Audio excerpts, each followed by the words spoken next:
All right, everyone. So it's been a little while, and me and Eve are back. So just to give a little bit of an explanation on what we're doing, this is a continuation on our Otakon 2024 from Square One to the Rising Sun panel. We had a fantastic audience. There were very few seats left in the house. Yes. So we're very proud of that. And we wanted to thank everyone that was there in person. And to kind of follow up with this, we wanted to finish up the panel because we only had an hour. Me and Eve have a tendency of going off topic a little bit.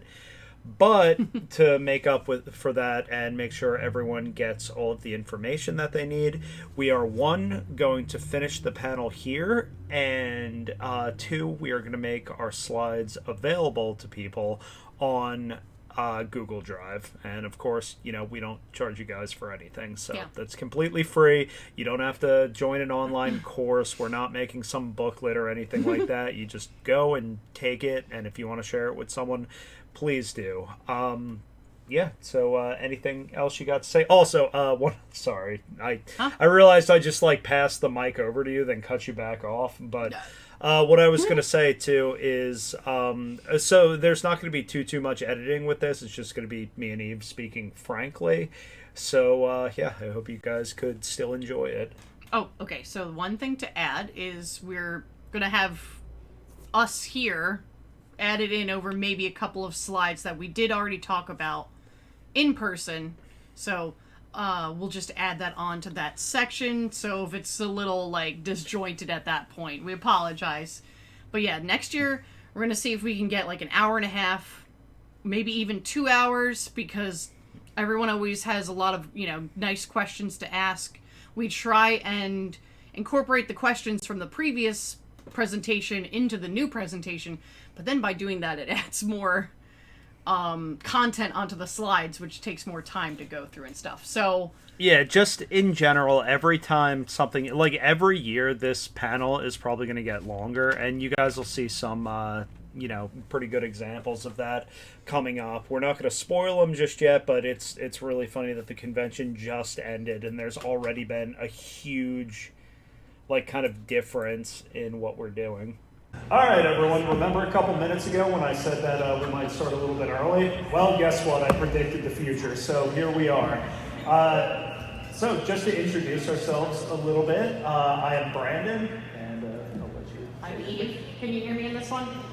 Okay, cool. Yeah. So, we are two halves of a YouTube channel / kind of media thing called Dolphin Quest.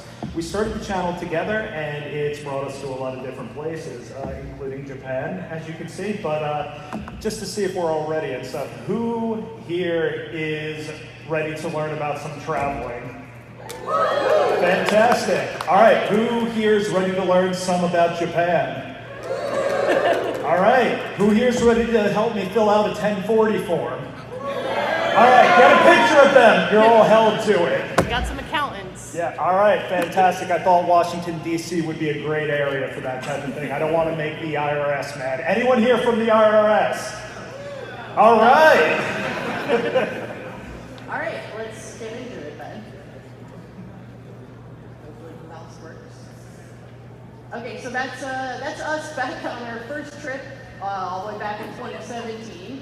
And I always say, we're going to have a video of this presentation uploaded to our YouTube channel in case you missed something. And normally I don't upload it because it gets messed up halfway. But this time, I think we're good. We got it going over there, so hopefully it'll be uploaded. Yeah, so I mean, it's a good thing. That means that, just out of respect for you guys and stuff, it's more just pointed at us and everything. But if you want to get us demonetized, just play a copyrighted song or something while you're in the audience. Yeah. It could work. Let's see how fast we can get demonetized. Yeah, Not that we're monetized to begin with. Yeah, any but... Beatles song, Taylor Swift, anything really popular, you're done in 3 seconds. I think those you could just sing and you still get demonetized. You don't even need music to it. All right. All right. Let's not get sidetracked this early. Okay, so the reason why we wanted to do this panel, we've been doing this since 2017, which is the same year we went, is because we never really saw any panels that are kind of I guess on the more basic side. Okay, we we've never been before. We want to learn how to get there. So we decided to just make that panel a reality ourselves, because when we went in 2017, we went for Halloween. We literally just said earlier in the year, let's go to Japan. We're 1 year out of college. We have a little bit of money saved up. COVID wasn't a thing yet. Yeah, let's just go. So yeah, I mean, that's us there. And then that's us on our most recent trip from last year. We climbed Mount Fuji there. And don't worry too much. It's not really going to be like a, hey, look at our vacation thing. This is how we paid for our convention to be here. No, it's just to kind of show that our methodology has worked twice, and it was pretty cheap. So, yeah, definitely a big thing we cover is saving money on these things because, well, you know, everyone likes money and saving it, of course. Okay, so some of the things we're going to go over is when do you want to go, where do you want to go, why do you want to go, and how are you going to get there? We're going to give you guys suggestions on traveling to and then within the country. A minimum amount of money we suggest to save so that you'll be comfortable when you get there. Things to pack, of course. And yeah, so then also we have some other things about staying healthy, places to get food or supplies, shopping and sightseeing, some etiquette and culture shock that we've run into, communication tips.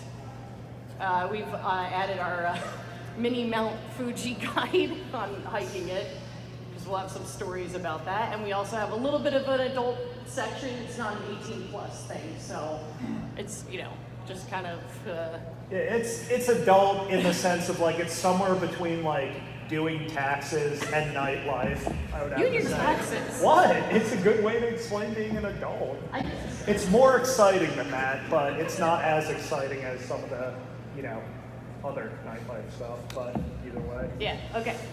So when do you want to go? The first time, as I said earlier, we went for Halloween 2017, and then this last year we went at the end of June, beginning of July. So, you know, you got to factor in the weather, because when we went in Halloween, it was about the same exact temperatures around here, East Coast, you know, 60s or so. It was like 60s or so, but the whole thing with it is that it rains a lot in the fall and every other time of year for it, you know, unless it's snowing, of course. Yeah, but then when we went in the end of June, we realized that it's like way hotter. The humidity is like 80 plus like percent every day. So we kind of learned that you can't really wear the same type of clothes that you would here in the summertime, because I mean we both run pretty hot, so yeah, we want very like loose, like cotton, like cooling kind of shirts and things like that. Yeah, and even stuff that's gonna, you know, cover a lot of skin up too, because as you guys can see, I burn very, very easily. I'm sorry to blind you all by holding my pasty arms up to you.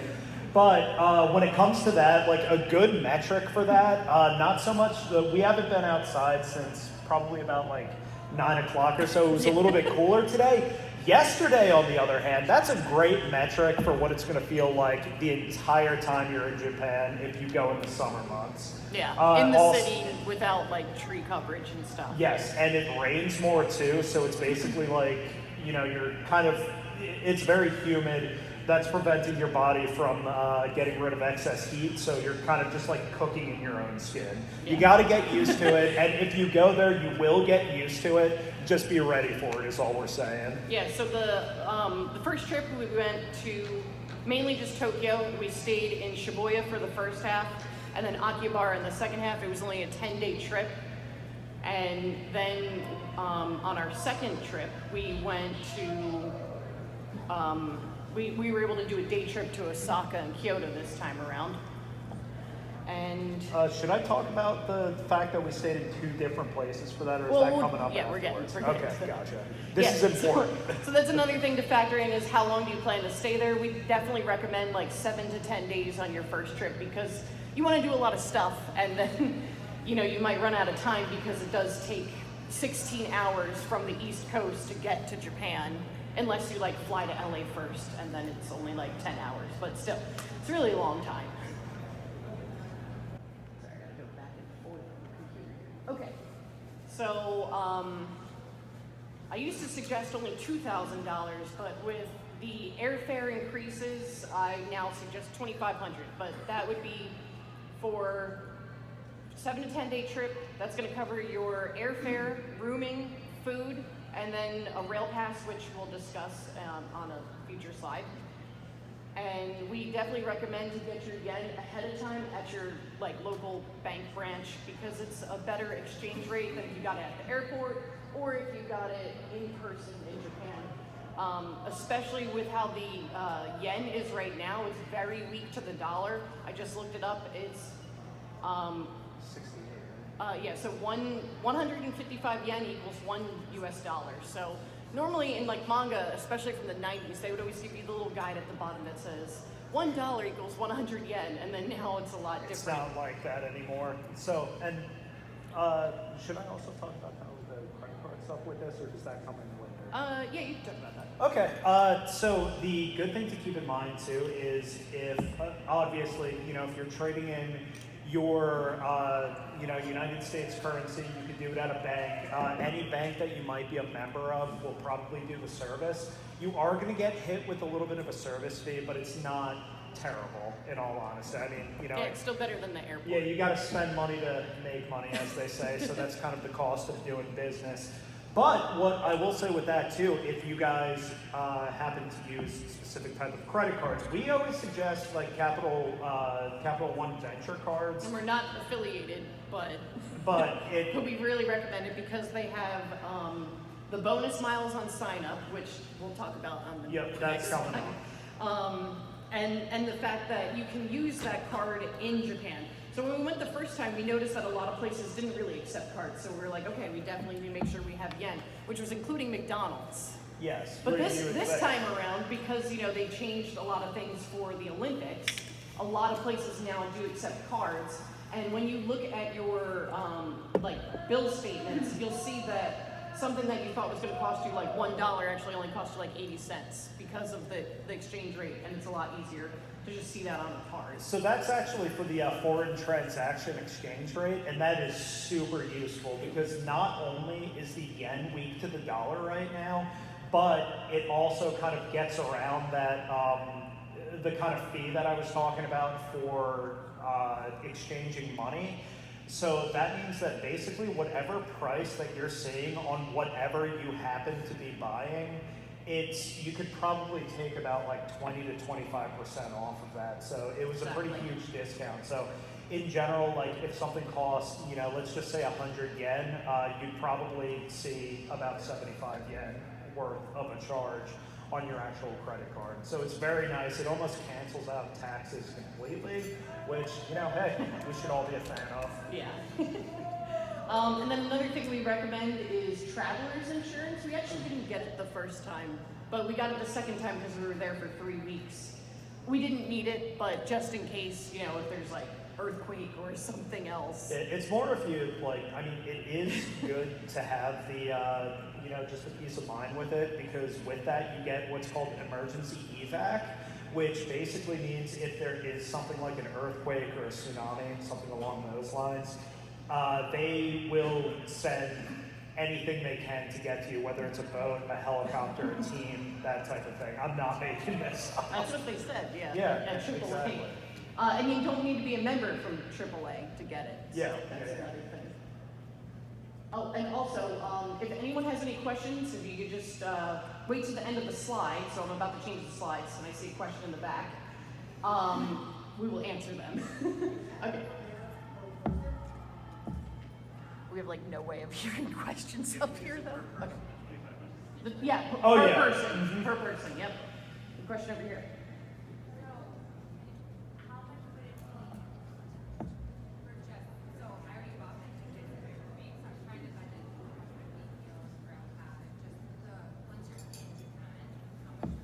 Okay, so we're going to talk about that on the next couple of slides, but that's just the general overview. That's what I like to point out ahead of time. We got you. Don't worry. Back over there. About how much did the insurance cost? Oh yeah. That was. I think it was 120 for 2 people. Yeah.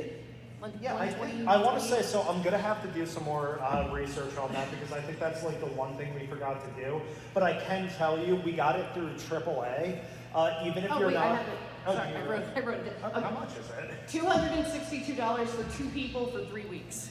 Yep, and as I said, we bought it from AAA, so the same people that if you have their service, they come and rescue your car, they will also send helicopters to Japan. Yeah, I have, Yep, I we'll have do, notes on here, but it's hard for me to see them.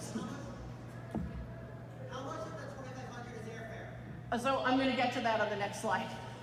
that also depends too. It's like a Yeah. roundabout, but you'll see. Yeah, right here. If your base doesn't have a local branch, is there anywhere else besides the airport or Japan where you can exchange yen? So Yeah, the first time we used TD Bank, and you were not a member, but they let you exchange money for foreign money, right? Yeah, so it costs a little bit more if you're not a member at that bank. The ones I can tell you definitely do it. TD Bank, Wells Fargo. Wells Fargo's like really good for that type of stuff. I mean, not great for student loans, but great for stuff like that. Okay. TD Bank doesn't do the exchange anymore if you're not a member. Oh, okay. We don't use TD Bank anymore, so I actually didn't know that. Thank you Yeah, for, we canceled our accounts thank you there for letting us other know that. reasons. Okay, I'm gonna go into the next. All right, next slide, Todd. Okay, so that is the view from our second Airbnb from the first trip in Japan. It was literally a closet. The person who made this listing took very deceptive photos to make this look a lot bigger than it actually was. So It was the bunk bed, which that's fine. We don't really care about that. But you can see that our suitcases are literally like right next to the door. You can't even open the door at the same time. And then there was like a mini fridge in there. I should point out the way that they took this picture, if I were to make a guess, they probably took a chair, put it in the corner of the room, and stretched up with their phone all the way where the, walls meet ceiling and took a picture. It looked fairly roomy, but it was not. So as you can see, if you see that piece of wood going across, that's Eve sitting on the bed and taking a picture like Oh yeah, that. and then the gap between the bed and It's the like ceiling. 3 feet, I think. No, it was like 2. Yes. You couldn't like sit up or anything. Okay, so that was our first trip. That was just me and Brandon. We took Air China for that first one, and obviously the flight was a lot cheaper than it is now. It was $489 round trip per person. We were able to get a carry-on and 2 checked bags, and we departed from New York City. And we, at the time, only I had the Capital One Venture card, but I was able to get the price down to $260 per ticket with those miles. And we were, of course, cheap because, we wanted to not have to spend too much on lodging, so we went with 2 different Airbnbs.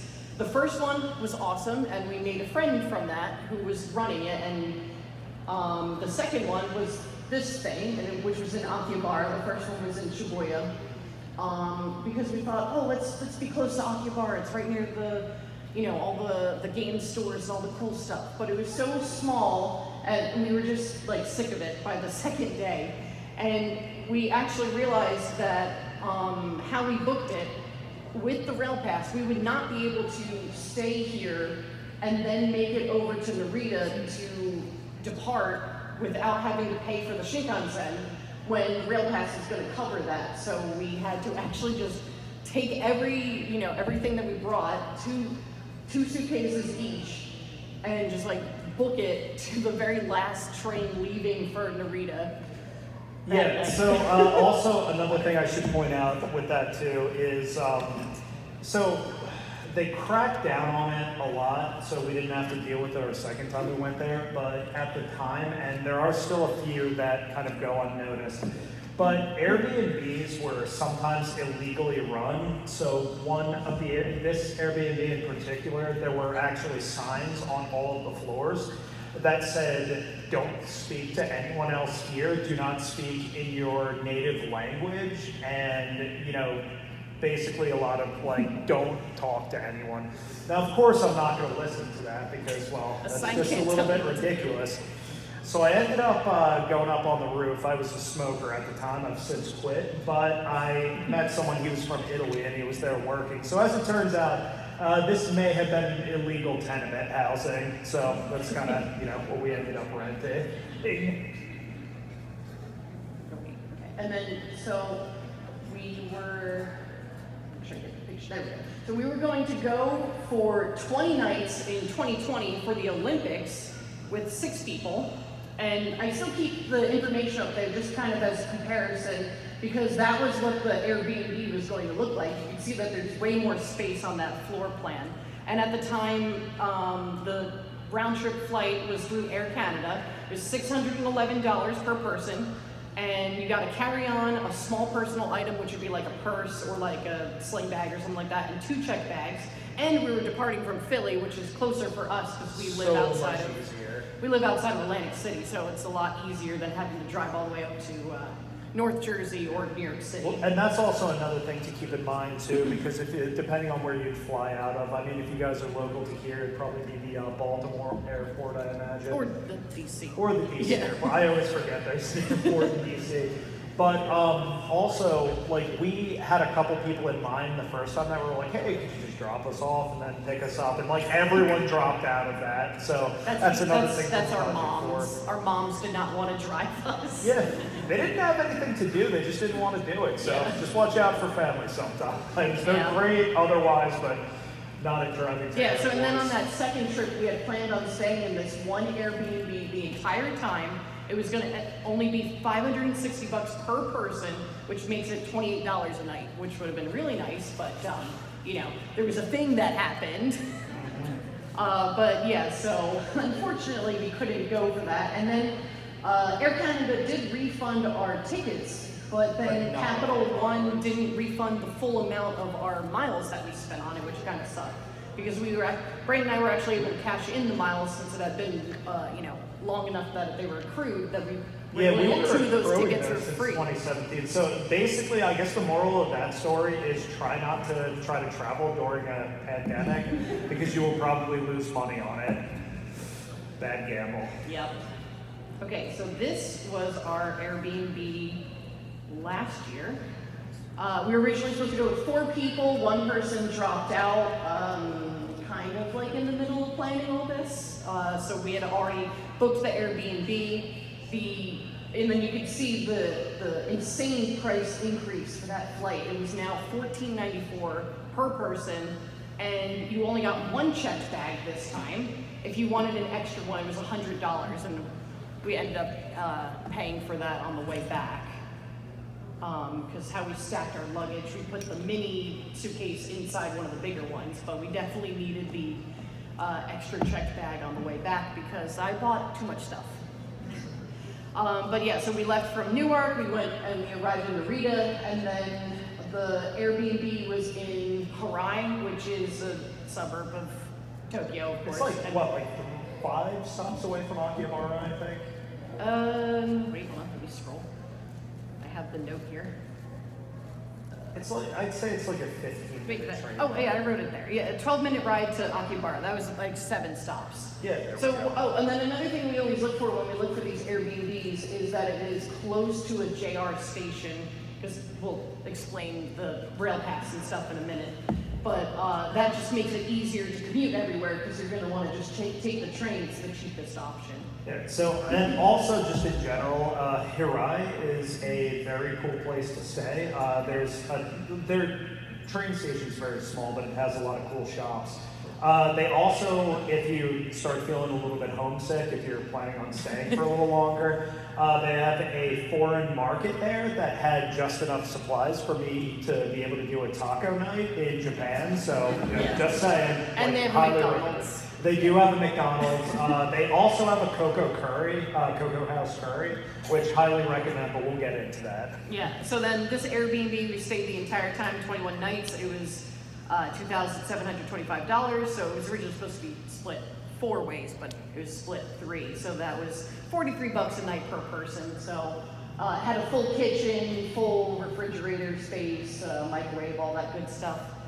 I mean, you know, we don't mind hotels, but we just like being able to like not have to pay a lot of money for them and be able to cook our own food and stuff. Oh, also one other thing about these things too. I know, you know, just being Americans and stuff, we're probably used to garbage disposals.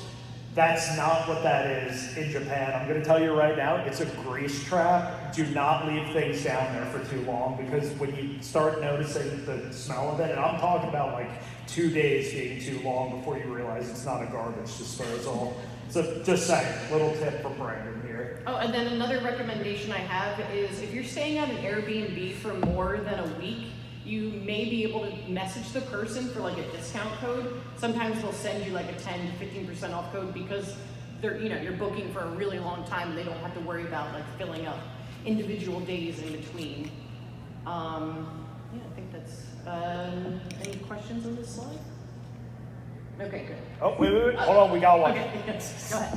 How can you avoid like the illegal Airbnbs? Like, is there a way to tell? Well, so like Brandon was saying, they definitely crack down on it. You'll definitely know that it's legit because they're gonna send you a lot of questions. Like, you need to have your passport and you have to show that, you have an actual ticket to get to Japan. You have a ticket to leave. The first time around, we didn't have to answer any of those types of questions. And you also have to say like, who's going to be in your room, because you can't like bring in extra people or anything like that. Also, all the buildings that are legal ones, they will have their license posted, usually on the front door or in the archway. So that generally makes you feel a little bit better when you first get there and everything. But yeah, they really did crack down on it because people were basically trying to shove like 7 or 8 people in a 2-person apartment room. Yeah. I was just going to recommend, when you look at the listing and how many people it says can sleep there, underestimate, because like it'll say like it lists 12 people and you can really only fit maybe 4. It's literally every tatami mat on the floor. Yeah. So that bottom picture, they said, 3 people can sleep in that room, and then there was a room that Brett and I stayed in that was behind it that had a bunk bed. There's always a bunk bed. Yep. So then that's an additional like 2 or 3 spots because the bottom part was a full, and then there was a full bed next to it, so then they say another 2. So I think this Airbnb listing said, you could fit 8 people. I would say like, 4, so yeah, you are 100% 4 would have been right comfortable. Anything more than that, yeah, because then you also wouldn't have space for your luggage. But yeah, that's a very... Or all the stuff you buy, too. Yeah, that's a very good tip. Okay, so our main recommendation on when you're traveling is definitely get those wheelie bags that have 4 wheels on the bottom. Because when we went the first time, we only had the ones that have the 2 wheels, and not every place has like escalators and things like that. So you're going to be like, hoisting all that stuff on your own. But it's a lot easier to just slide them. I will say one of the good things too, because of Japan's improvements on infrastructure for what was going to be the 2020 Olympics, things have gotten a lot better. So for instance, on subways, they now have more, or not subways, train stations, also subways too. But they have more elevators. They have more ways for people to get around that might not be as mobile, which is a fantastic thing, because not only is it that that everyone's different, of course, everyone has different levels of abilities when it comes to getting around, but lugging around huge bags like that, it does get tiring very quickly. So it'll be good. It's easier now than in 2017, so that's always good. Yeah, so like we were saying, definitely try to pack light if you can. Definitely utilize laundromats, just like here. They're very similar, very, very cheap. Our Airbnb, that one from last year, had a washer but no dryer. They normally would just hang things out, which we did. We did that a couple of times. Yeah. On the balcony, they had, like the little string thing. So for some things, we just decided to go to the laundromat to make it a little bit easier. And you don't need to worry about things like umbrellas, slippers. Those are the types of things that you could borrow. Most places will have them like right by the front door. And if you can't find that stuff, you could always go to the dollar store, which is Daiso, or Donkey, which we will talk about later. And what we did this time around was take like the middle-sized suitcase and stuff it in the big one, and not have to pay that extra bag fee on the way there. And we tried to condense everything down. But we brought hiking gear this time, so that kind of, didn't leave us too much space, unfortunately. So we had to ship that back afterwards. So if you plan on shipping things back, the first time around we did 2 boxes and it was $150. It was literally the last amount of our yen because they didn't take credit cards at the time. And then at that time, that would have been like 50 or 10,005. yeah, back then the rate I think it was would've been 110 yen for $1, so Yeah, it wasn't so- like much of a discount or So it anything. would have been, significantly more expensive Yeah, than so what then it would have shown now. this time around we did also need to ship things back because like I said, I overbought things and we wanted to send our hiking stuff back ahead of time and not have to like lug boots and stuff home. And we shipped 5 boxes back. One was air, and that was like all the souvenirs that we got for friends and family because we wanted to make sure that that would get to us quickly. That only took a week to arrive. All the other things were ground, and then they arrived within 3 months. But the 5 boxes only cost $200 after the conversion. So it was, and we were able to use our credit card, so that made it a lot easier. Yeah, which generally speaking, I mean, the best thing you could do too is, I'll tell you right now, whatever town you happen to stay in, if you really just want to make it a lot easier to ship stuff back, the best thing you could do is just box some stuff up, get some help from your friends, and then take those packages over to the Tokyo post office, the one The right big one. outside of the main Tokyo Hub train station. They offer insurance. They speak English as well, so they'll be able to help you out a lot with that one. And it's a fast process once you're done, once all said and done. They also take credit card too, so there's that. All right, so let's add on to our slide about packing stuff because we actually had a couple of comments we wanted to mention to people. The main thing is I guess the non-conventional things. Maybe people bring this stuff all the time with them. I don't know, but power banks, a good way we to charge forgot to stuff. mention that. So generally speaking, with the While you're power walking. banks too, there's a lot of options. But what I suggest doing is getting really well reviewed ones because, for instance, like Five Below, if you're in a pinch and you need something, you could generally get a power bank from them. But at the same time, it might not be the best one. A lot of times Amazon will offer some pretty good stuff. One of the things that they offer is a solar powered battery bank for like $20-$30 or so. It's really left up to the user experience. Some people say that they work well, other people say that not really. I mean, we had one for a little bit and I don't think we really use it anymore. use it all that much. I will note though, check on your flight's website and for the TSA's website, there actually is a limit on how many lithium items you can bring with you, because when you bring something like a power bank or a laptop or a camera or whatever, depending on the type of battery that it has in there, it may not be able to be checked. It may have to be a carry-on specific. So we actually put together, I think you might have moved it over there, but we had a little electronics bag, so that way it's- I could grab those. yeah, so that way it's nice and easy. I think Here's an example. Just something like this could be bought on Amazon. Yeah. And generally you speaking, can take it out of your carry-on backpack very easily, and as you could see, it's got like a pie dividers stuff. and stuff.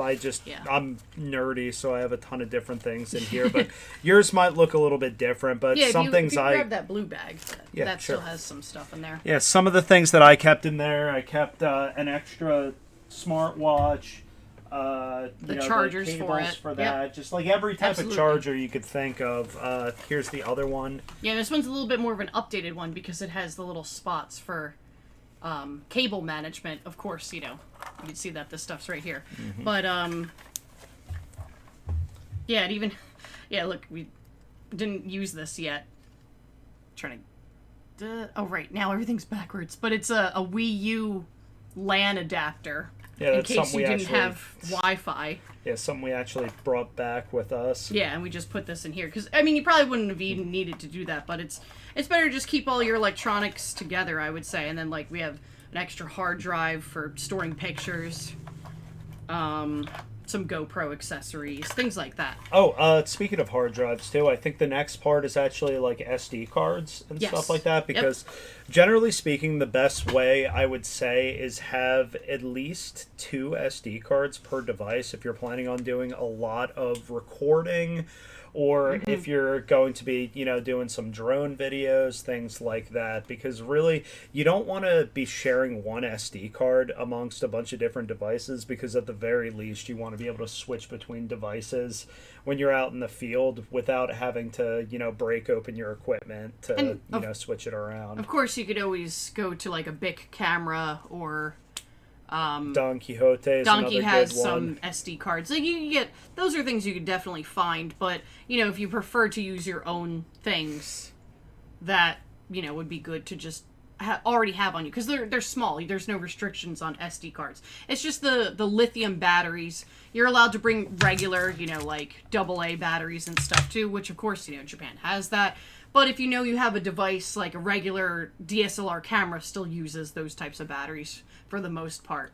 Yeah, well, if it's like a few years older, because like ours uses the Canon chargeable battery, so then you want to make sure that you also have the thing but that those plugs could be, into the wall. Nickel alloy Yeah, or whatever, an ICL. yeah. So to just play it safe, any type of thing that uses batteries, put it in your carry-on, because that goes through the scanner, and that way you don't have to worry about being pulled aside for checked luggage. That's a way longer process than the carry-on stuff. Yeah, exactly. Because when it comes to, the whole reason for it is lithium-ion batteries, if something were to happen where it were to rupture, there tends to be kind of a fire involved with it. And if it were to happen in your carry-on, you could get to it a lot quicker in order to deal with it. Whereas if it happens in the cargo hold of the plane, it could be a very big issue. So, yeah.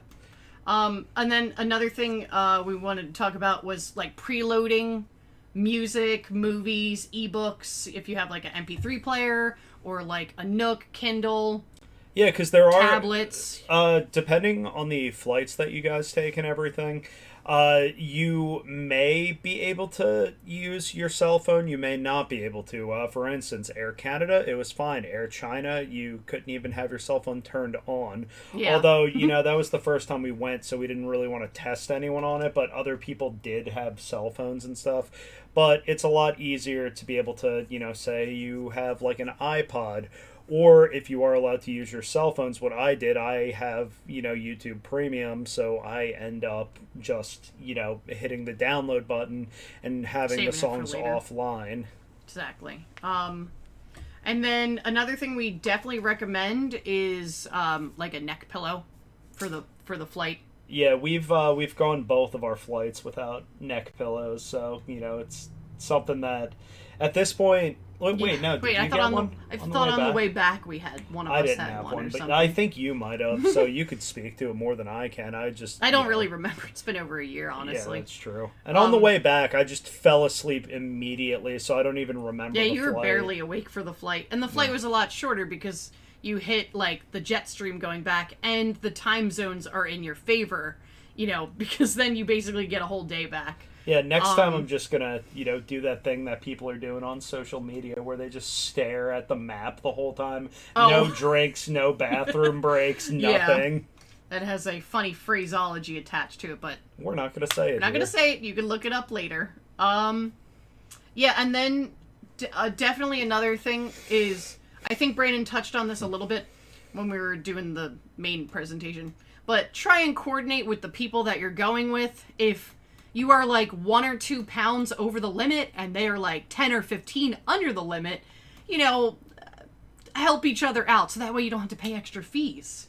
Yeah, because that's generally speaking. I mean, you and your friends should really have each other's backs on the when it comes flights to and traveling. everything. Absolutely, that's the important thing to do with it. So just make sure that you keep that type of stuff in mind. If you have a gaping hole in your in the storage capacity of your suitcase, and your case doesn't weigh anything, Help a offer friend up out. some of the space, because odds are they probably helped you at some point on that trip. Yeah. Maybe even a lot. Who knows? Yeah. All right. And then one last thing. I think I probably just said that anyway. Packing light. Once again, we touched on this in the main thing, but when we mean pack light, we're talking about if you're going for a week or like between a week and 10 days, stick to maybe like, 5 pairs of underwear and socks plus 3 shirts and pants or shorts depending on the time of the year. I know that sounds like nothing, but you're going to probably buy clothes while you're there because, like Uniqlo, they have different stuff than the Uniqlo's here. Or you could find something, like just really unique. I picked up a couple of random band shirts because they were super cheap. Mm-hmm. And I think you'll have enough clothes. And then, we talked about using laundromat, or maybe your Airbnb or hotel has like those type of facilities. So definitely utilize them. And then basically double that if you're going for 2 weeks. And then for 3 weeks or more... I would not say double. Yeah, again. I was going to say for 3 weeks, we recommend the same as 2 weeks. Yeah, which exactly. Is 10 pairs of underwear and socks, 6 shirts and pants or shorts. Yeah, and then, we talked about how you may not exactly find your sizes, but it's doable. Yeah, exactly. And also another thing to be prepared for, too, is that culturally speaking, or it might not even be culturally, it might just be to save money or something. I can't really say too much. But what I noticed is a lot of the Airbnbs that we did see, if they had a washer, they did not have a dryer. Yeah, because you hang your clothes out. Because you would generally on the hang your line. clothes out. So 1 or 2 of those days, what we ended up doing is bringing wet clothes to a laundromat just to kind of make the process a little bit easier. Because once again, there's when there's 3 people and you're there for 3 weeks. Yeah, you're there for 3 weeks. Drying line space becomes premium space. Exactly. But we dried most of our clothes that way the entire time. Yeah, I will say that the only time it became an issue is if one of the party members forgets to bring their stuff in. But also, too, with this particular Airbnb, there was a family that lived on the, back deck, kind of in, a mini condo type of thing, too. Yeah, so they also were using the same space. That was the only shared space. Yeah, exactly. Yeah. So, there's that. Okay, so now we're going to talk about the Rail Pass. So I have the rates for what the pass cost in 2017, 2023, and for this year. So when we first bought it, we bought it only for 7 days because we were there for 10 days. And it activates as soon as you use it. The Rail Pass will let you get unlimited rides on anything that says JR Rail. So you just literally look for the green symbol, it says JR. So it also covers a lot of the Shinkansens, which are the bullet trains. And if you convert what a normal Shinkansen ticket costs, it's between $90 and $150. I think it's probably cheaper with the conversion this year, but that's just one way. And if you needed to get from Tokyo to Osaka or Tokyo to Narita, that's the easiest way is a Shinkansen. If not, you're going to take a lot of transfers. So it definitely paid for itself, on one ride. And then when we went last year, we got the 21-day pass, and that was $434 since they were still in the, hey, let's get tourists to buy this, so it's pretty cheap. And you can see that they raised the prices because this year there was more tourists than last year. Ever, too. Yeah. I think it's been steadily... Since I think March, they said that they've had more tourists, from all over the world, of course, not just from America. Yeah, where generally speaking, what's kind of going on right now is it takes a little while for, things to catch up to demand. So essentially right now, if we're talking just dollar for yen value, it is probably the cheapest time in the past, it's gotta be at least 50, 60 years or so to go to Japan. But the reason for that, and we're spend money in Japan. Yeah, exactly. It's to spend money. So what's going to end up happening, and you'll see. So the first thing that's going to have the increased price, of course, is going to be the rail passes because there's higher demand on it. But at the same time, they know people are going to pay for it. But is it still worth it? That's what you have to look at, because if you're going to be traveling a lot, and if you're going to be traveling far, and you're not planning on driving as much, which we'll get into that too, it will be worth it in general, even if it's more expensive. And the other area that will be more expensive is a lot of shops.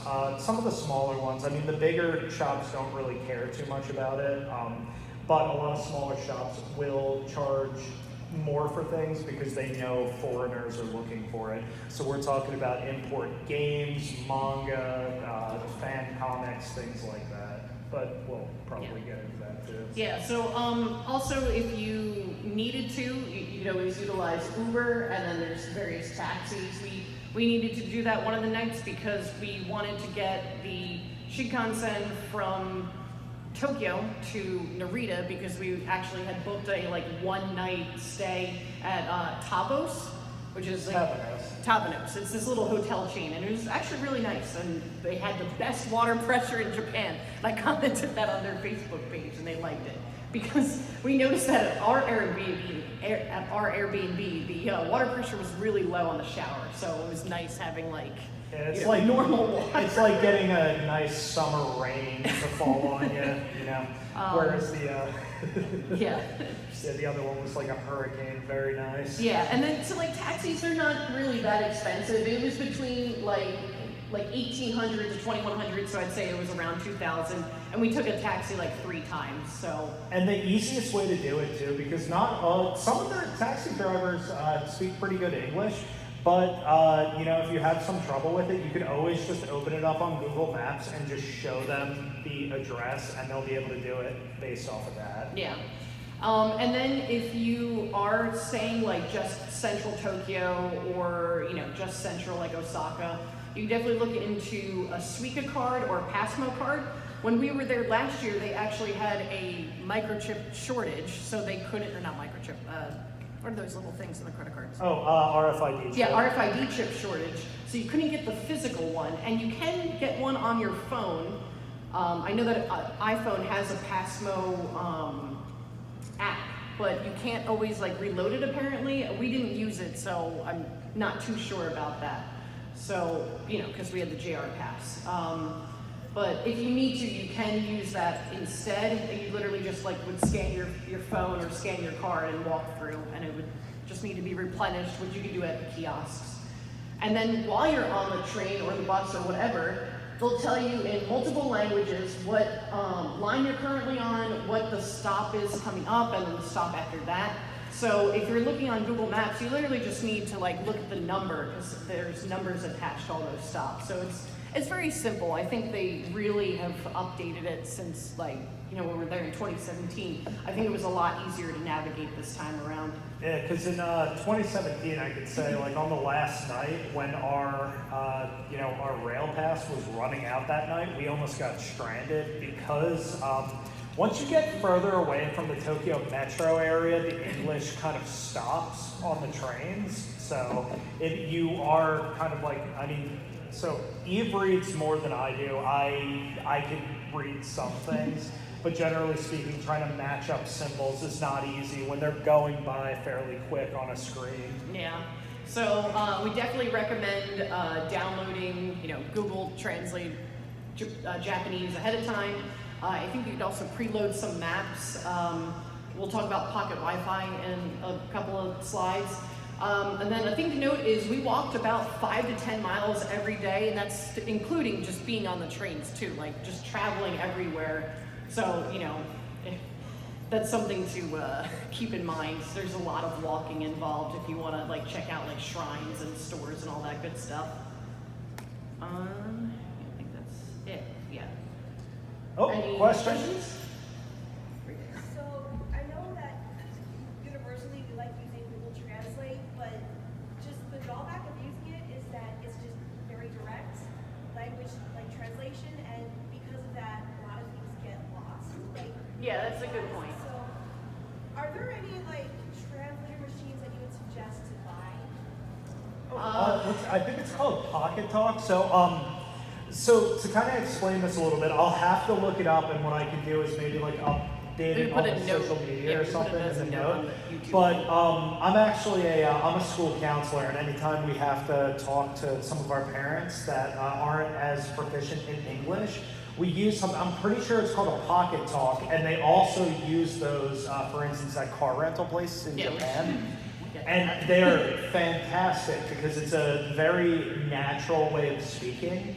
So essentially what happens is one person says one thing in their language, and then when you release the button, it reads it out into the translated language, and then you can talk back and forth. And the cool thing is that it auto-detects it once you set the languages, so you don't have to keep switching back and forth. But if you wanted to invest in one of those, they work very well, and we've, just using it myself in my line of work has helped with a lot of things. Yeah, I mean, as for Google Translate, yeah, definitely, you're not going to be able to have like a full in-depth conversation unless you were also pretty fluent, I would say, or the other person has a pretty good grasp of English. Because, so when we talked to our friend Hanamaru, who was the person that ran the first Airbnb, I would say his English is probably like 90%, but there's definitely some like idioms and things like that he may not get. So, yeah, if I said we don't want to get lost in the sauce, he probably wouldn't know exactly what I was talking about, like that. Yeah, so I mean, I would say in general though, it's definitely, especially if you're trying to just do like a simple phrase of how much does this cost, or what is the name of this thing, definitely I would say that still works for Google Translate.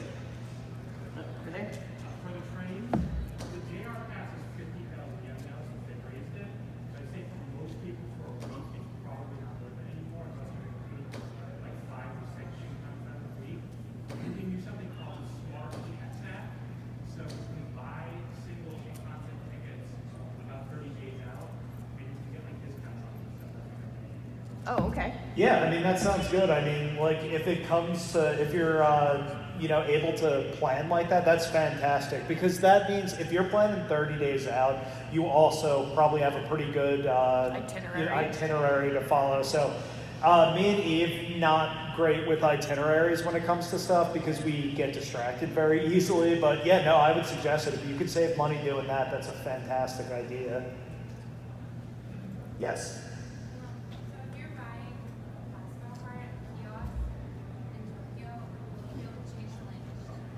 Yeah, so on the kiosks to buy any sort of train ticket, they have the button that lets you change it to, it was English, Spanish, French, Korean, Yeah, they have Chinese. most of the most widely Touristy spoken languages.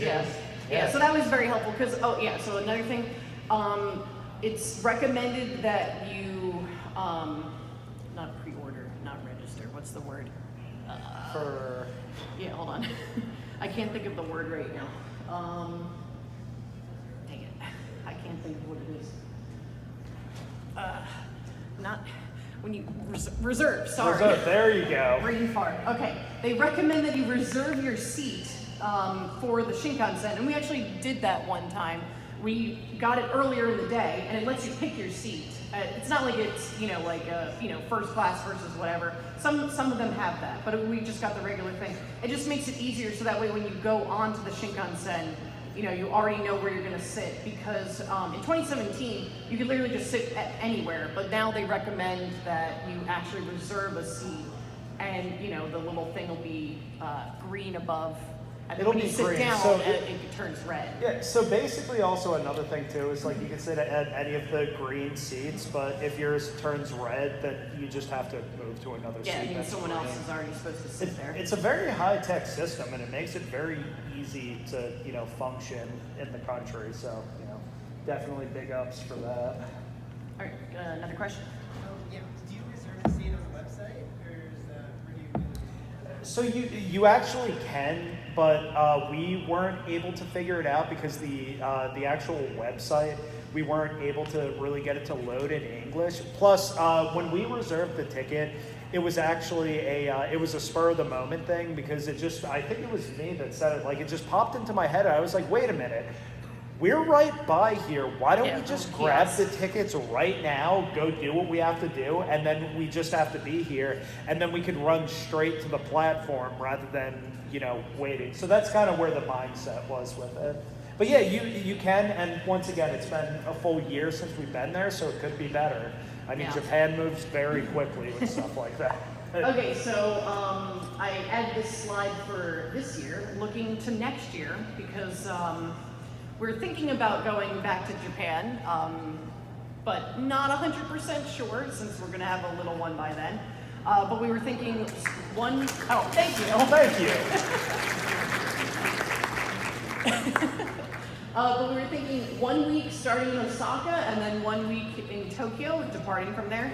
So this time I looked into flying from New York City into Osaka, which no matter what, you have to like do a layover in Tokyo anyway, so it doesn't really change much of the price. But I suppose what you could do if you really wanted to was fly into Tokyo and then just take the Shinkansen, or you just do the flight. I don't know if it would be a little bit cheaper or anything like that. But I saw that before we use any miles, you don't apply any miles to it, it would be $1,700 per person. So it was only a little bit of an increase. The flights are getting a little more expensive, Yeah. but it is what it is. Yeah, so then I just looked at a couple random Airbnbs. I saw that in central Osaka, in the Namba ward, which is a couple blocks away from kind of like the main area, it was around $300 for a week, and that's total, so not per person. And then looking at something in Tokyo, this time I saw a bunch of them pop up in Asakasa, that was around $500. So, and then if you want to add on that 2-week rail pass, of course that is probably going to change next year. They're probably going to do another rate increase. That it looked to be around $2,635 for 2 people sharing a room. So the reason why we were also considering going to Osaka first is because they're holding a World Expo starting in April, and it goes all the way to October next year. So it looks pretty cool. It's on like a man-made island. It's Yumashima. And also, the reason that's very cool too is that there hasn't been a World's Fair for how many? It's been Oh yeah, like a World's Fair. Yeah, there's been World Expos because they've been in like Dubai and stuff like that. I feel like But on I'm this, splitting hairs on no, but like on this, it seemed like on this scale, they're like really putting a lot of like effort towards it, including like a bunch of other countries, and they're going to be talking about like a lot of diverse topics and things like that. So it just, I don't know, it looks cool, and you could look into that if you're curious. And probably a huge maker scene there, so if we have some makers Yeah, here, maker probably space a folks. good thing to check out. Oh yeah.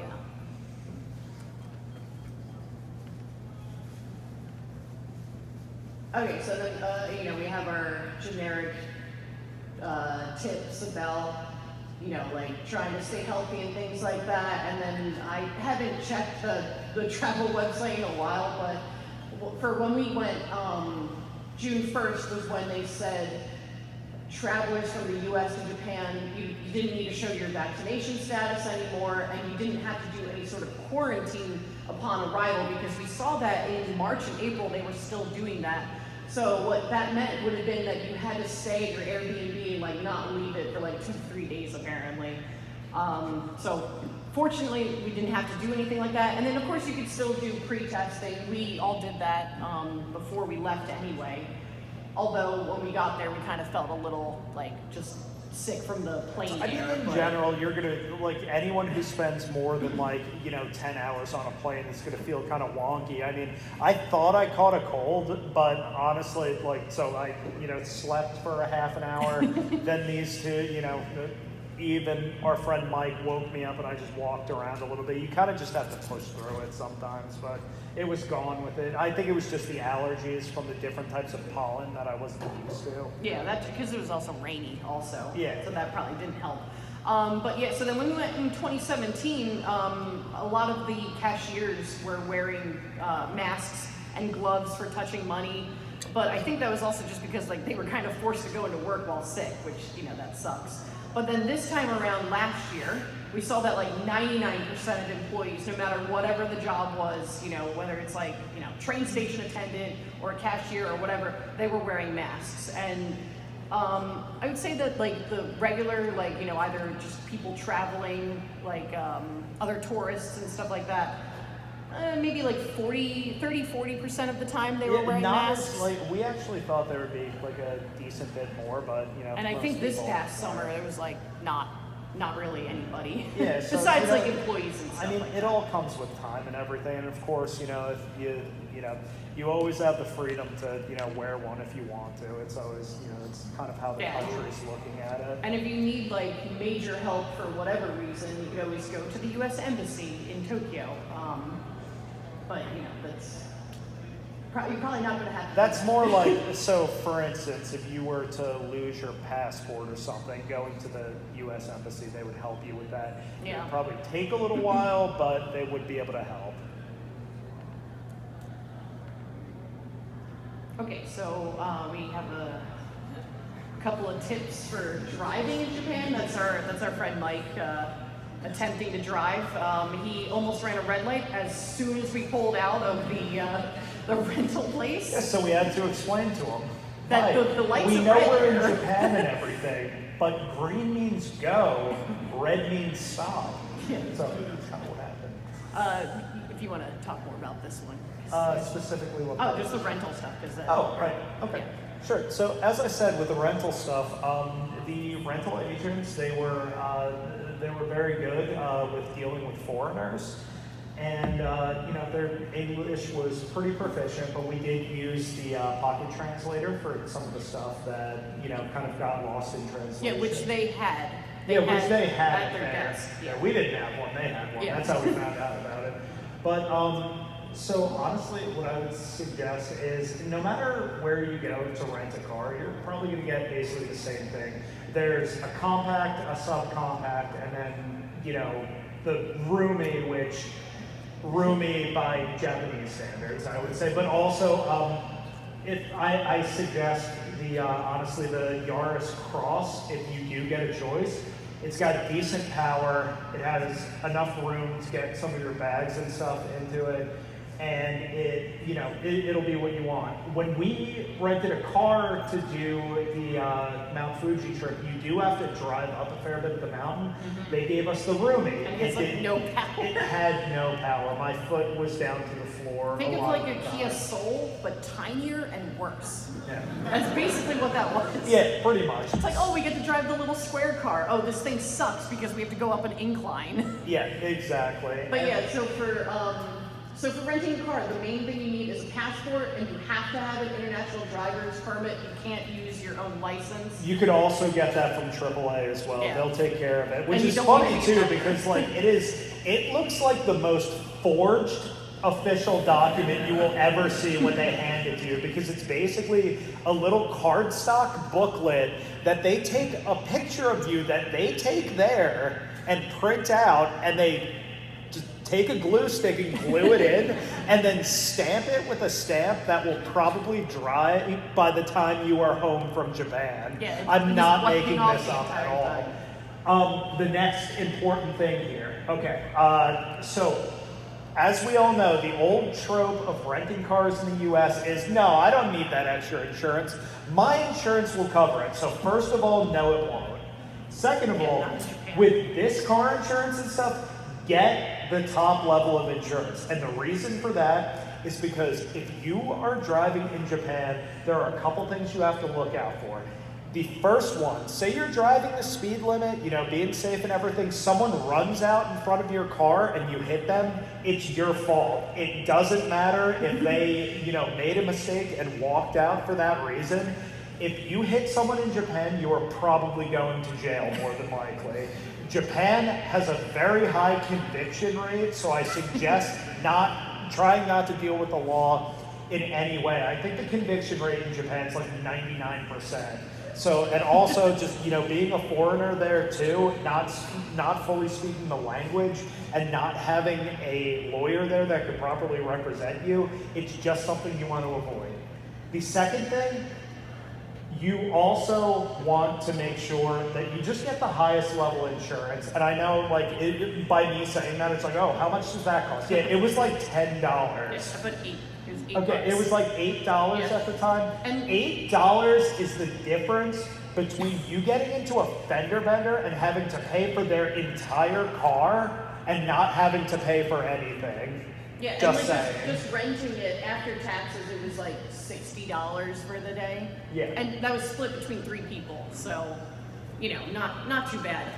The first one, we used that for a day trip around Chiba, and I think that was out of Toyota rent-a-car, yeah, because I see the Toyota. Yeah, symbol this there. is the Yaris Cross. This Yeah. was the good one. That was the good one, yeah. So, and then the second one was the Roomie, which we have the picture of up there. And that one we rented at the Otsuki station, which was the furthest JR line heading towards Mount Fuji.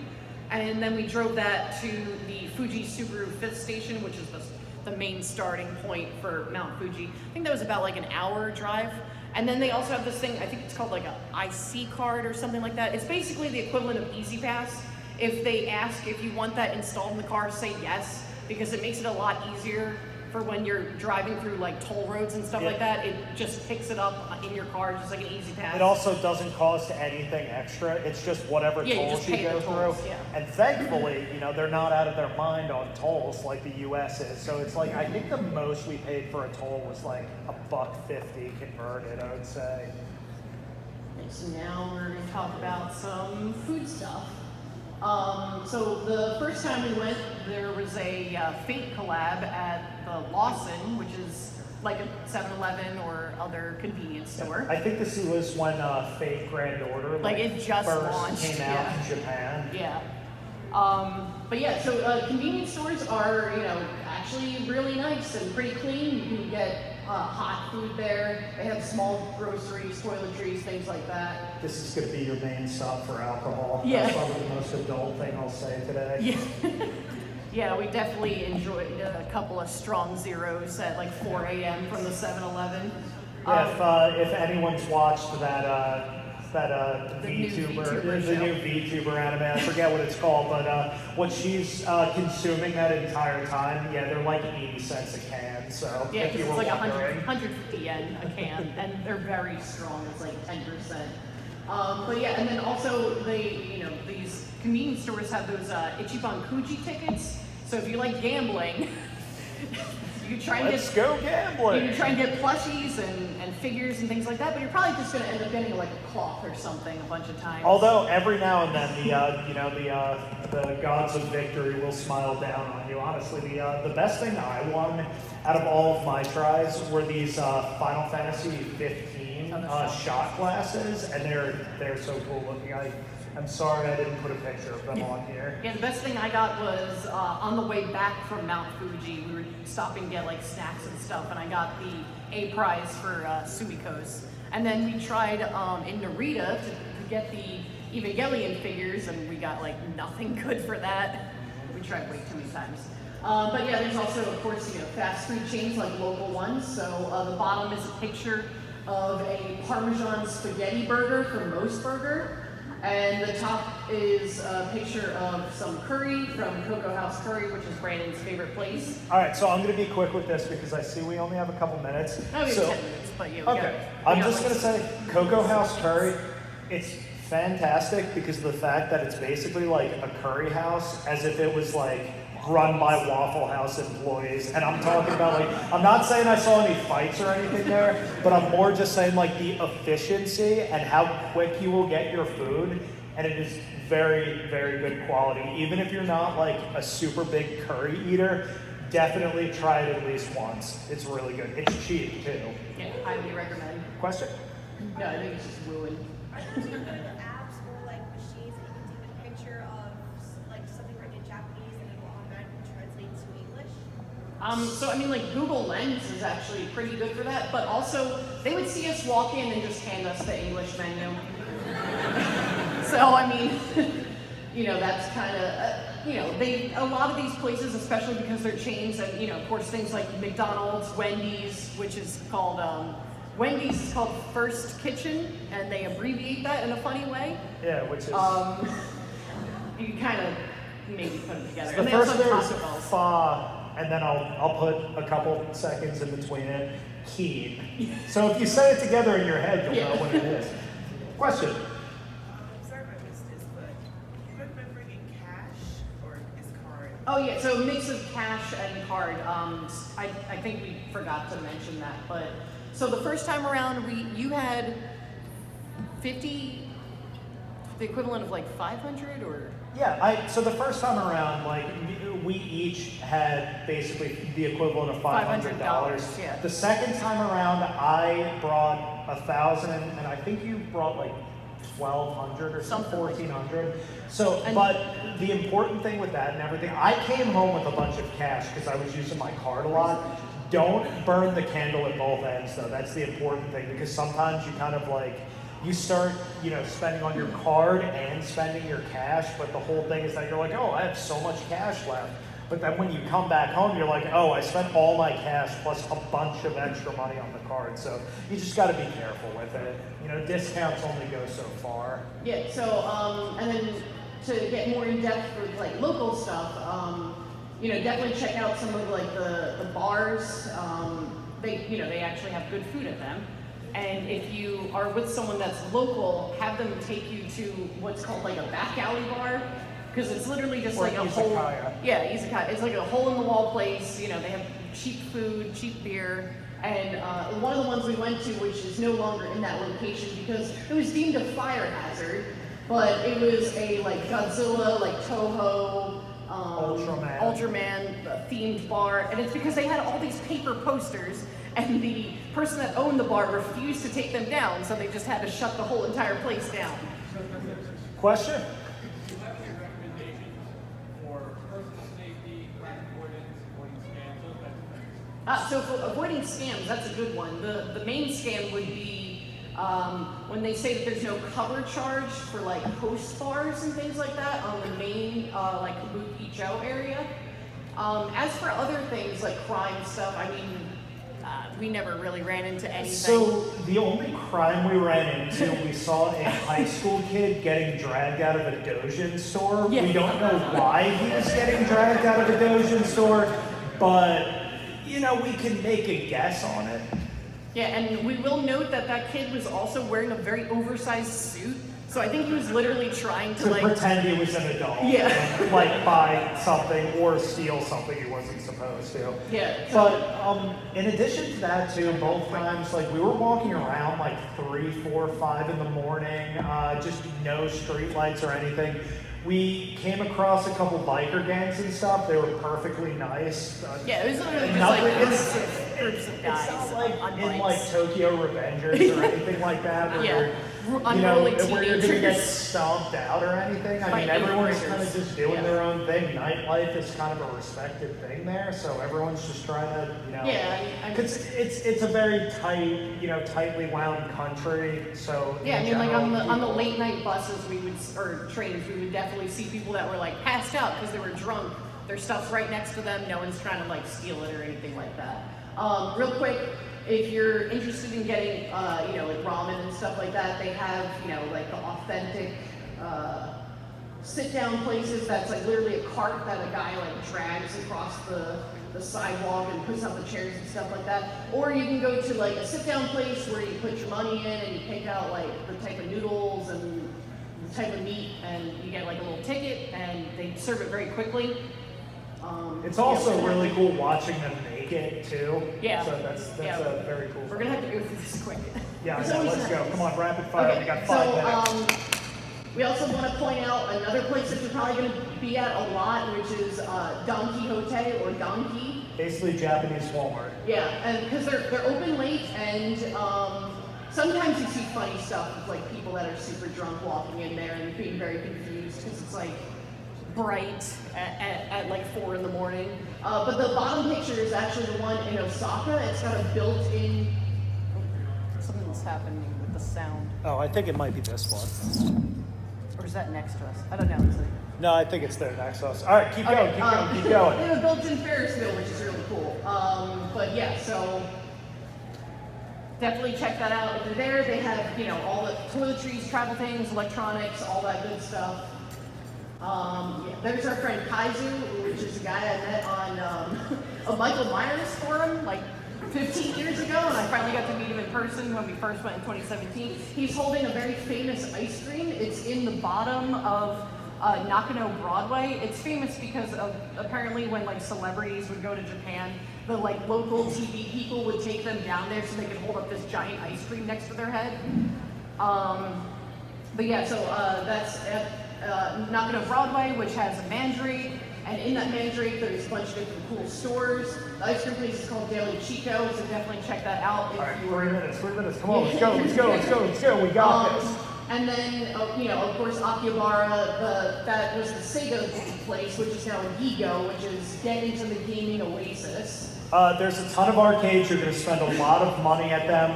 Don't even try not to. It's going to pull you in every single time, no matter how many times you say, okay, I just got wrung out by the last arcade. You're going to go into the next one. Just saying. Yeah, and then I have an example picture of like what a new game costs. This is obviously back in 2017. Converting it was $65. If that game was new this year, it would actually only be $50. So that's something to keep in mind. And then Shibuya, that one is considered like the cool district. So there's like more like music stores and like pet stores. So check that out. Then we also went to Odaiba, which has the Gundam base. They've got the Unicorn Gundam on display there. It's worth seeing. It's fantastic. It moves sometimes, which is really great.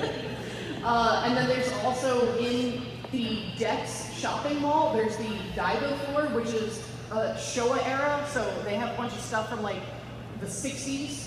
And it's all those, like, still those prices. So you can play, like, 60s arcade games. Which are, like, 10 yen. 10 yen each. Yeah, they're, like, all, like, mechanical ones. But it's very, very cool to see that stuff. Okay, so real quick, sightseeing stuff, Mount Fuji, Tokyo Tower. If you can, try and stop at temples. That's the Narita-san Temple. That was one of Brandon's favorite places to visit. We went both times. With Toho Cinema, so be careful. Yeah, you get to. So they have the big Godzilla statue. Just careful at Kabukicho Square over there. There's kind of a little bit of a social problem there that it would take me a long time to explain it. But just know that if you are going to find any type of unruly types there, it would be in Kabukicho Square. Yeah, and then also we recommend checking out a baseball game. We actually only went because our friend Mike was really into baseball, and it was a very good time. They have cheerleaders for baseball, and they also have the beer girls carrying around the half kegs on their back. Which is an experience in itself. They're so nice, by the way. They like conversating before the games. Yeah, and then that's the Glico Man down Main Street of Osaka. Definitely check that out. That has been up there since the 1950s, by the way. They recently changed it to LEDs rather than neon just to be more efficient, but it's very cool to see. Big part of Osaka history. Something that you want to do might, kind of expect you to have some proficiency in Japanese. So if it does seem like something, that's actually my theory on the glass blowing. I kind of feel like, involving passports or something. Well, the whole thing with that too is that with glass blowing, if you have an instructor that's not able, if you're not able to receive the instructions right, you can hurt yourself because you're dealing with molten glass. So I kind of feel like that might have been the, whole issue with it. Definitely a possibility. You got to figure not everyone that lives in Japan has even been to Tokyo or to other, bigger metropolitan areas where there are those types of experiences, or vice versa into the countryside, or climbing Mount Fuji. Not every person has done that there. Yeah, exactly. And then another thing that we like to point out is train stations. Some of the bigger ones, they actually have very interesting stores, like Brandon was talking about. It's like a big mall, basically. Yeah, sometimes they're literally like a mini mall, like we have here. So Brandon was talking about how the train station we happened to be closest to in Harai had an international supermarket, and that was one of the only places we could find taco fixings and things like that. Yeah, and exactly. I think that one did also have chocolate milk, which surprisingly chocolate milk is just not really a thing. No, I think they had. So I don't know if we were able to. They always do find the it coffee the entire flavored. time. So it was we found one thing that was close to chocolate milk, but it wasn't We'd exactly. have to go to an actual farm. Yeah, just chocolate milk. syrup wasn't really a thing. Yeah, no either. chocolate syrup. They don't have because it's Hershey's. not like their concept. They don't really have too much of a concept of a sundae like we do. Which chocolate syrup is honestly, ice cream. Well, we need cones. to do a little bit more investigation on the ice cream stores to know if that's true or not. We'll figure that out. I don't want to definitively say that. Yeah. So, okay. So more with the sightseeing and stuff. I guess. Do you want us to just run through this slide and stuff? Oh one no, by one, I think we got through pretty much most of this. And then I guess another thing to point out is we talked about pop-up shops. We didn't really talk about it in the presentation, but we have in the past because the year in 2017 when we went, we actually were scheduled to go to, it was the Fate Cafe, right? Or no, wait, no, not Fate. No, it was the Fake Cafe, but that's Was it? when we were about to get there and stuff, and then I said, like, hey, we should probably get out of here. Yeah, because then if we Yeah, if we 'cause had if gone we- to that cafe, we would not have been able to catch the last Shinkansen to Narita to get to, you know, being able to actually depart out of the country without having to pay extra money. Yeah, so really what kind of ends up with that is that you have to prioritize your time because, yeah, I mean, Fate was something that I was, and still am, very into at the time. And I wanted to go to that cafe and stuff, but in all honesty, you know, after a little while, like, I'm still here and I'm still alive after not going to that cafe. And really, I kind of think to myself, you know, there's the second time we went back, we saw a ton of different cafes that we had plenty of time to go to, but we were like, not really. At that Not point, really also, our type of thing. It's kind of funny. I wouldn't even say that. At that point, a lot of the regular places that we would go, like Coco, the family diner, not Coco's the curry place. Both salt of the earth places. Yeah, by the way. both Very great. good. Coco the diner is actually more like a Denny's. Yeah, which but is they funny were- because Denny's is is also is there. also like a Denny's. So And then there's Jonathan's, which is is like I don't like know a what the Bob Denny's. Evans. No, I don't want to insult Jonathan's. Yeah. They're kind of like the IHOP. But so the Coco Diner was doing a Yu-Gi-Oh collab. So that was something where you just had to order specific things on the menu. Yeah, that was great. Yeah, So, to get just to thinking get about the that. cards. So you didn't even have to like reserve a spot. So a lot of the pop-up ones that are, you know, like a limited time, you have to go onto the website, which is usually 100% in Japanese, and you know, if you have trouble navigating it, you may reserve a time where you're not even there, or you know, sometimes they don't even let you reserve anything if they see that you're not like a resident. There's ways to get around it, but it could be complicated. Just, you know, putting that out there when it comes to pop-up shops. Yeah, we have a slide about etiquette and things like that. Main things, taking off your shoes, you'll know because you will see people's shoes off and there's a little step up. And then also note that there are some gender-specific things like trains and certain floors in stores. And then one thing we would want to point out is that sometimes bars or clubs or whatever will have signs that say Japanese only. A lot of the times it's because they don't want to have to try and attempt to speak English.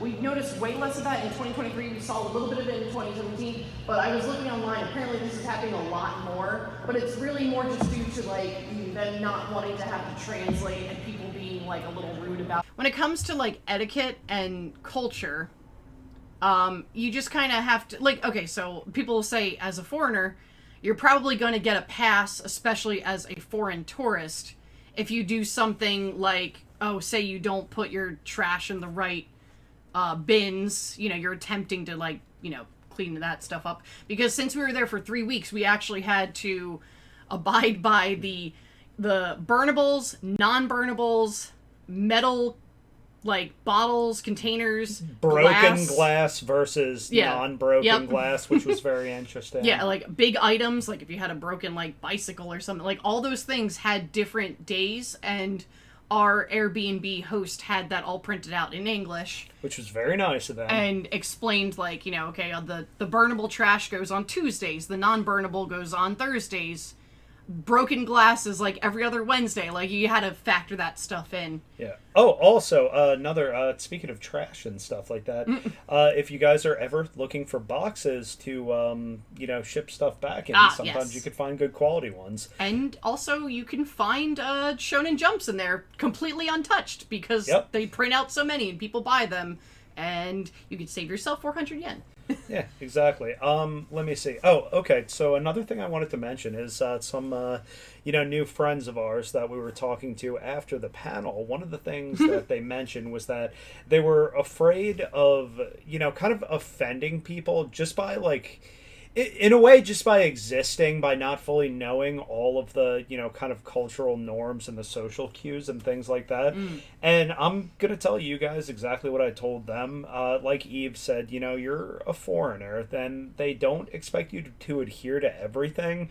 But generally speaking, if you just kind of give it the good old college try with being... just being courteous, trying to do the right thing, take your shoes off where applicable. Yeah. The whole eating while moving thing, that's something we did get a chance to talk about. 6 years ago, it was something that you just didn't do. We got a lot of really weird looks from it. But because we also, sorry to interrupt you, but No, we you're good. literally didn't even know that was like kind of an unspoken rule. We were wondering like, oh, why do we keep getting like death stares? We're literally just trying to eat a breakfast on the way to like the train or something like that. But then we learned that if you're gonna have if you're gonna stop and have snacks or drinks or whatever, you literally just stand right next to the convenience store, or you stand right next to the vending machine, and you finish your stuff there. Yeah, which is kind of interesting because, that's been shown in a lot of anime and Japanese movies. Yeah. And I never kind of realized it until I was directly told about it. But now, that lesson, although it's a good lesson to have, if you're interested in sociology, it's actually kind of changed because of a lot of younger Japanese people were seeing Westerners walk around with food without even realizing it. And they were thinking to themselves, well... nothing bad really happened when they did it, so Yeah. I could do that. That'd probably save me some time, which is the big thing. And I, do feel like it's interesting because Japan is very much a culture that is on time for things, and punctuality is greatly respected. You would think they would be more likely to eat while moving, but Yeah, I think that one stems from the older generation worried about the younger generation and foreign tourists and stuff littering. Yeah. I think that's the main thing. Because if you have trash on you and you don't have like a bin nearby, I mean, normally the vending machines normally do have trash near them or trash cans near them. Definitely like have an extra trash bag on you and just like store that stuff in your bag and then find a applicable place to toss it out later. Don't be a litter bug. That is applicable worldwide. And I will say, just one thing to point out with it too is that the first time we went to Japan, and it was 2017, right? Mm-hmm. The first time we went in 2017, I would be hard pressed to find even a scrap of trash on the ground. This time around, I did notice some more, and I will say there were more foreigners there as well. And the reason I say that, some of the trash that I was finding was like, the cardboard boxes to like eroge games and things like that, or things that, maybe people wanted to buy but didn't want to hold on to the box for whatever reason.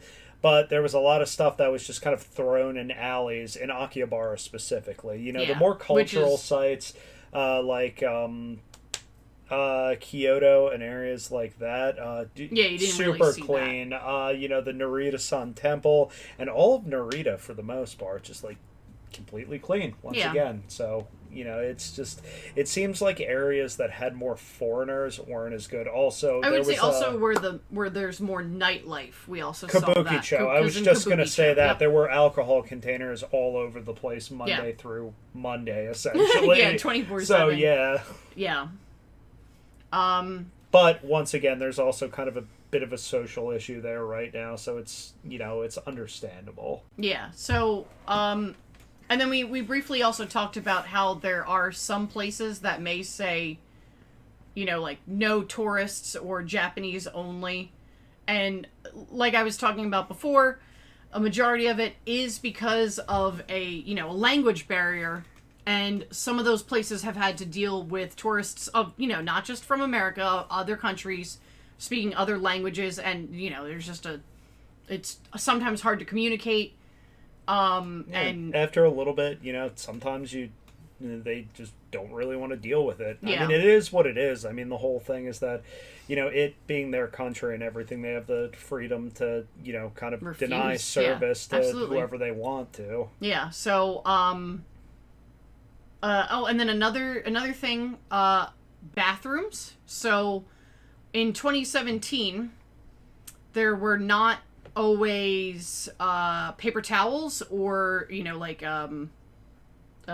blow dryers or whatever. Yeah, like Dyson air blades. Yeah, and the air things blades like and things like that. But of course, because of the Olympics, they installed a lot of those air blade things into all amongst Tokyo and its suburbs and things like that. But still in the countryside, you're probably going to come across toilets that are very basic. Also, especially if you're doing hiking and on mountains and things like that. And that's when, if you ever see the people handing out the tissues with ads on them, that's when to use the tissues. Yeah, exactly. When you It's don't have a handkerchief or a way to wipe your hands off and stuff like that. A hidden quest item or something you didn't know what to do with. This before. could be useful later. Exactly. Yeah. Okay. You think we're good with that one? Yeah, or? I think we're good for that. Oh, also one other thing I was going to say, and it's fine if you're doing that, but another reason for the kind of gender neutral things a lot of times is to I'm just going to say it like this. It's to kind of protect women and give them their own space. For instance, on the trains, there are women-only cars, and there are certain, let's just say, establishments that have floors that women aren't allowed to go to. But the reason why is because they tend to get harassed in those areas if they didn't have it. It's not to try to exclude them or anything. It's more just to kind of avoid trouble in a way. And once again, more of a cultural way of dealing with things. There's actually two important things on here besides the communication. We definitely recommend a pocket Wi-Fi if your Airbnb has it. You can also prepay for one. The RailPass website has one you can prepay for, and you literally pick it up at the airport, or you can get one through I think Big Camera. I'm not sure if Donkey has them. They probably do, but it's you have to pay for a service. So even Amazon might have that, because this past time I brought two phones. This one phone was my current phone at the time, and it didn't have a place for a digital SIM card, which is now what most people just use. So then I used this while we were on Wi-Fi, and then I had a different phone that I just got a Japanese SIM card for ahead of time from Amazon, and it was only I think $30, and that covered the entire time. It was unlimited data, but you couldn't make calls with it, even though it was on it's not Bell, I forget what service it was on. 7 and Holdings does it. Yeah, so they have their own, like how we have Verizon, AT&T, whatever. Did they have T-Mobile over there? Is that one of... I can't remember. Yours switched to something else, but it was whatever T-Mobile uses. Yeah, something like that. I was going to say, so this is kind of a new development with, technology in general, but some VPN services for phones, which definitely VPN if you're traveling, just to keep your data a little bit safer, they have... what's called a digital SIM cards that you don't have to order a physical one off of Amazon. And then it kind of works based off of a, almost like you just attach your PayPal to it or you pay for it. I don't know. I've never used one before, but I wanted to point out that they exist. Yeah, so it'll be, the eSIM. So that's something you'd have to just double check with your own phone if you're able to use that. And then, of course, maybe Brandon has T-Mobile and I have Verizon. Verizon does have international travel plans. I just didn't want to have to activate it because it was going to be, for 3 weeks. That's a lot. T-Mobile, yeah, so, use it. that's, if your cell phone plan has that, of course you could use that. Oh, yeah, say I put Amazon or Big Camera. It's on there. Yeah, there it is. Oh, and then, interjection about Amazon. If you make a Japanese Amazon account, you can actually have stuff delivered to either a 7-Eleven or a Lawson, a convenience store. So you know how we have the Amazon lockers here at random places, and then it's got a little name on it.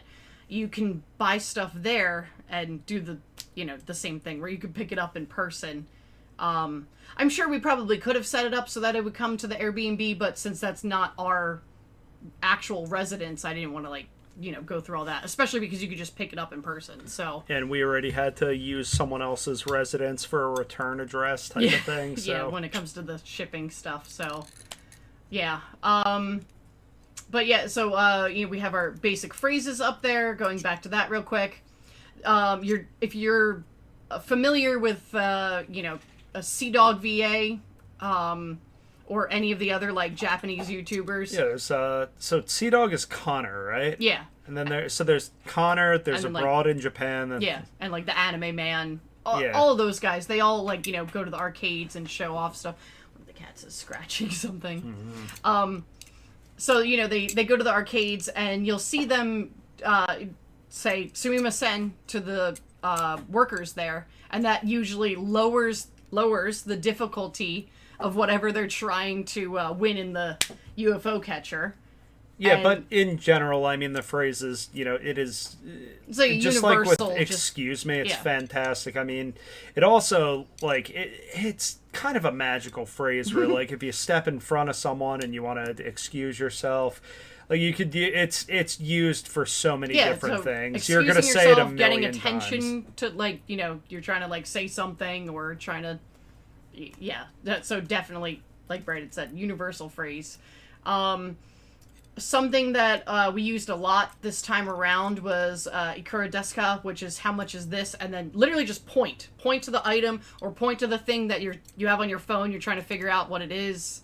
That works pretty well because I mean they're gonna say a number or they might even type a number to show it to you. Yeah, and then gomenasai, that's I'm sorry. You could also shorten it to gomen, and that's understandable too. It's not like it's gonna be rude or anything if you we have like the very bit. like polite professional ways to say some of these phrases. Yeah, because normally it's also going to be accompanied with a bow as well. And I can tell you right now, if you could just go to the gym and do weighted bowing motions before you go to Japan, because so you'll have rock hard abs. You're gonna have like a bow over or something like that. Of course, I'm making a joke about like when you go to a metal show and you have what's called a bang over afterwards.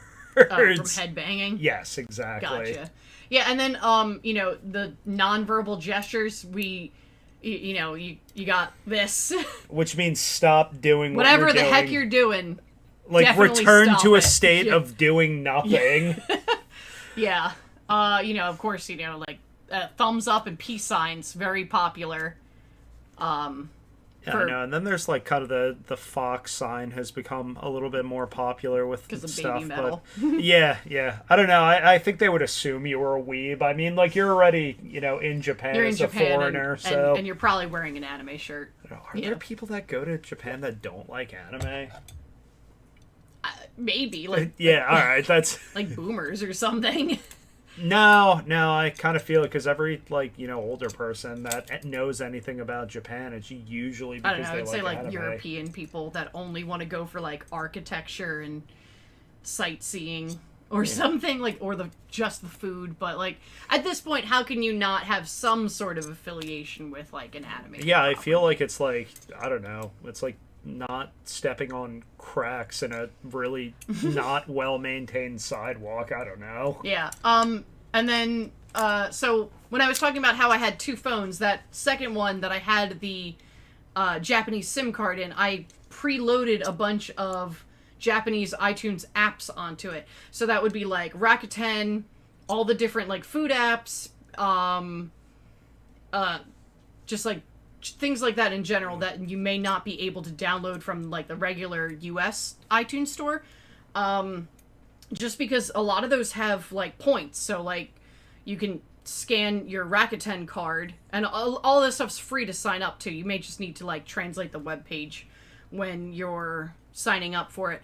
But it'll give you discounts and things like that, or maybe even free food and or you could preload some money onto the 7-Eleven one. You could do that too. Yeah, I mean, really, the way to look at it is that it's free and it might help you, so it might be worth the effort to. And then for those food apps, that's how I knew which things to order for the Coco Diner, so that way we could get the Yu-Gi-Oh cards. Yes, exactly. But the cool thing about that too is there was like no limit. As long as you kept ordering food, they would still bring it to you. Yeah, it's pretty cool. You just had to keep getting the same items that were part of the promotion. Mm-hmm.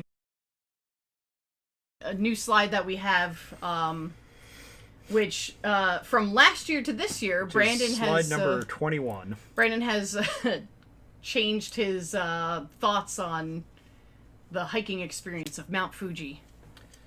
So I'll leave you to it for this one. All right. So this is our Mount Fuji slide. So it got mentioned a little bit earlier on and everything, but the whole thing is that it's an experience that I would call, let's say, either transformative, spiritual, something like that. So generally speaking, Mount Fuji, it's a World Heritage Site, and it is the tallest mountain in Japan. It is one of the things that Japan is very well known for. And very proud of. And is something that you have to approach with respect. And respect starts with, okay, expect to bring all of your garbage down that you bring up with you. You got to respect the landscapes. Don't, purposely damage or destroy anything. That type of stuff. The other part of respecting it is knowing your limits and knowing your abilities. One thing I can tell you with it is that when we climbed the mountain, the first thing that we did that we screwed up with is we forgot jackets. I don't know how it happened, but it did happen. So we ended up having t-shirts with long sleeve shirts underneath. Eve wants to say something. Oh, we had one thin rain jacket, but only one, and Brandon let me use it, and it was his. Yeah, it happens. But yeah, no, we literally had to buy clothes from the gift shop to provide more layers because, well, when we got there, it was, I don't know, probably still like 80-something degrees out. I was in a tank top, I had shorts, but I did bring hiking pants, and I put them on underneath my shorts. But when I went up to the lady saying, we're preparing to climb up there, and, we wanted to get our little keychain things, she just looked us up and down and was like, "Are you sure you're hiking this?" As in, yeah, we were not really prepared. We did have extra socks, but that doesn't help cover the rest of you. Yeah, exactly. And we just kind of grabbed a couple things as we were going up. We bought some gloves, which we did not bring with us, but honestly, I would suggest a pair of mechanics gloves. Those things would be great for it. Maybe something waterproof to go with it as well. But going further with that, so just to kind of give you a short background with it, we have climbed, before climbing Mount Fuji, the tallest mountain that we ever climbed was Table Mountain, and I'll put in the annotations how big it was, but I can tell you it was 2 hours up, 1 hour down. Not a big deal. Mount Fuji, on the other hand, in total probably took us, 8 hours up, and then... Well, it was 12 hours total. So 8 up, 4 down? That probably sounds about right, I'd say. Yeah, it sounds about right. Yeah, so I'd say it's I'll look on all 8 up, 4 down, but you got to keep in mind with that is it is not an easy up. I mean, because we thought that it was just going to be walking up the entire time. No, you're legitimately walking up rocks. There are stairways that are, they're steep. The width of the steps is probably like this, and they're probably about this tall. So, generally speaking, just be ready for it. I mean, you're going to be walking around in Japan a lot, just in general, but keep in mind, walking, 5 to 10 miles a day does not compare to, climbing Mount Fuji. So if it's something that you are not fully 100% mentally prepared for and you don't have the right gear, I would save it for another time. Yeah, and I'll put this because you can't see it on the screen, but our total moving time, not counting when we stop to rest or literally try to sleep for a couple of hours, was 9.5 hours, and that was a total of 12.4 miles, and basically straight up and down. Yeah, so it's funny because on All Trails, when you look at the map, you could literally see it literally makes a silhouette of Mount Fuji because you get to the top and then you walk a little bit and then go back down. Yeah. Totally worth it, though. Also, don't beat yourself up if you don't get up in a timely manner, because sometimes... to see the sunrise. Yeah, sometimes even if you do, it's completely foggy and you can't see anything. Don't feel bad about it. You could look at the weather ahead of time, and it'll say clear skies. Could easily change by the time you're actually climbing the mountain. So, yeah, what Brandon said. Don't beat yourself up about it. don't think that you need to climb it in a single day or even only 2 days. You know, you could take as much time as you want. They do have tour guides for this. So the only thing I would say is you're only as fast as your slowest yeah. member. So if you're in a tour group with, you know, people that have never climbed anything ever before, you know, it may take you 3 to 4 days, where if you are a more experienced hiker or at least intermediate, you know, maybe it only takes you 1 to 2, but then you're kind of stuck no matter what. You have to go and do the same breaks that the other people do. You can't, like, climb ahead too much, unfortunately. But then, you know, if you also check out, we went to Mount Takeo, and that was on my birthday, and we saw the monkeys up there, and that was really cool. Yeah, they had a monkey park. Yeah, like a monkey sanctuary park thing. And, you know, I mean, that's also a mountain. There was a lot of steep climbing. Of course, that one has stairs. Not nearly as hard. Yeah, I really cannot stress that enough, that it was not nearly as difficult. Well, we took not a cable car, a ski lift. We took a ski lift up and then a cable car down. Yeah. And that means that we did 3 mountains when we were in Japan, because there was also that one with the giant Buddha statue that yeah, that's Jigoku Nozoki, View of Hell. Yes. Yeah. I'll add some pictures, because I didn't get a chance to put that on the slide itself. Wow, we did a lot of mountain climbing. Yeah, so just one thing to note is that a lot of these mountains, they have shrines along the way, at the top. You know, make sure you're observant. Don't, like, trample over something or whatever. Just be respectful. That's the biggest thing. But yeah, and then also definitely bring extra sunscreen. So... And make sure you get underneath your chin, like, seriously. Yeah, you're getting a lot of UV because you're up so high, and then when those clouds break, you're gonna feel it on your face and whatnot. Adult activities. Yeah, I mean, I don't. Called. You know, we don't really necessarily recommend trying to, like, do pachinko because it's a little confusing and loud, and at this point I would rather just play arcade games to get plushies, but. Or Fate Go Arcade, which is no longer supported, unfortunately. Sorry, everyone. It's still there. It's not supported, though.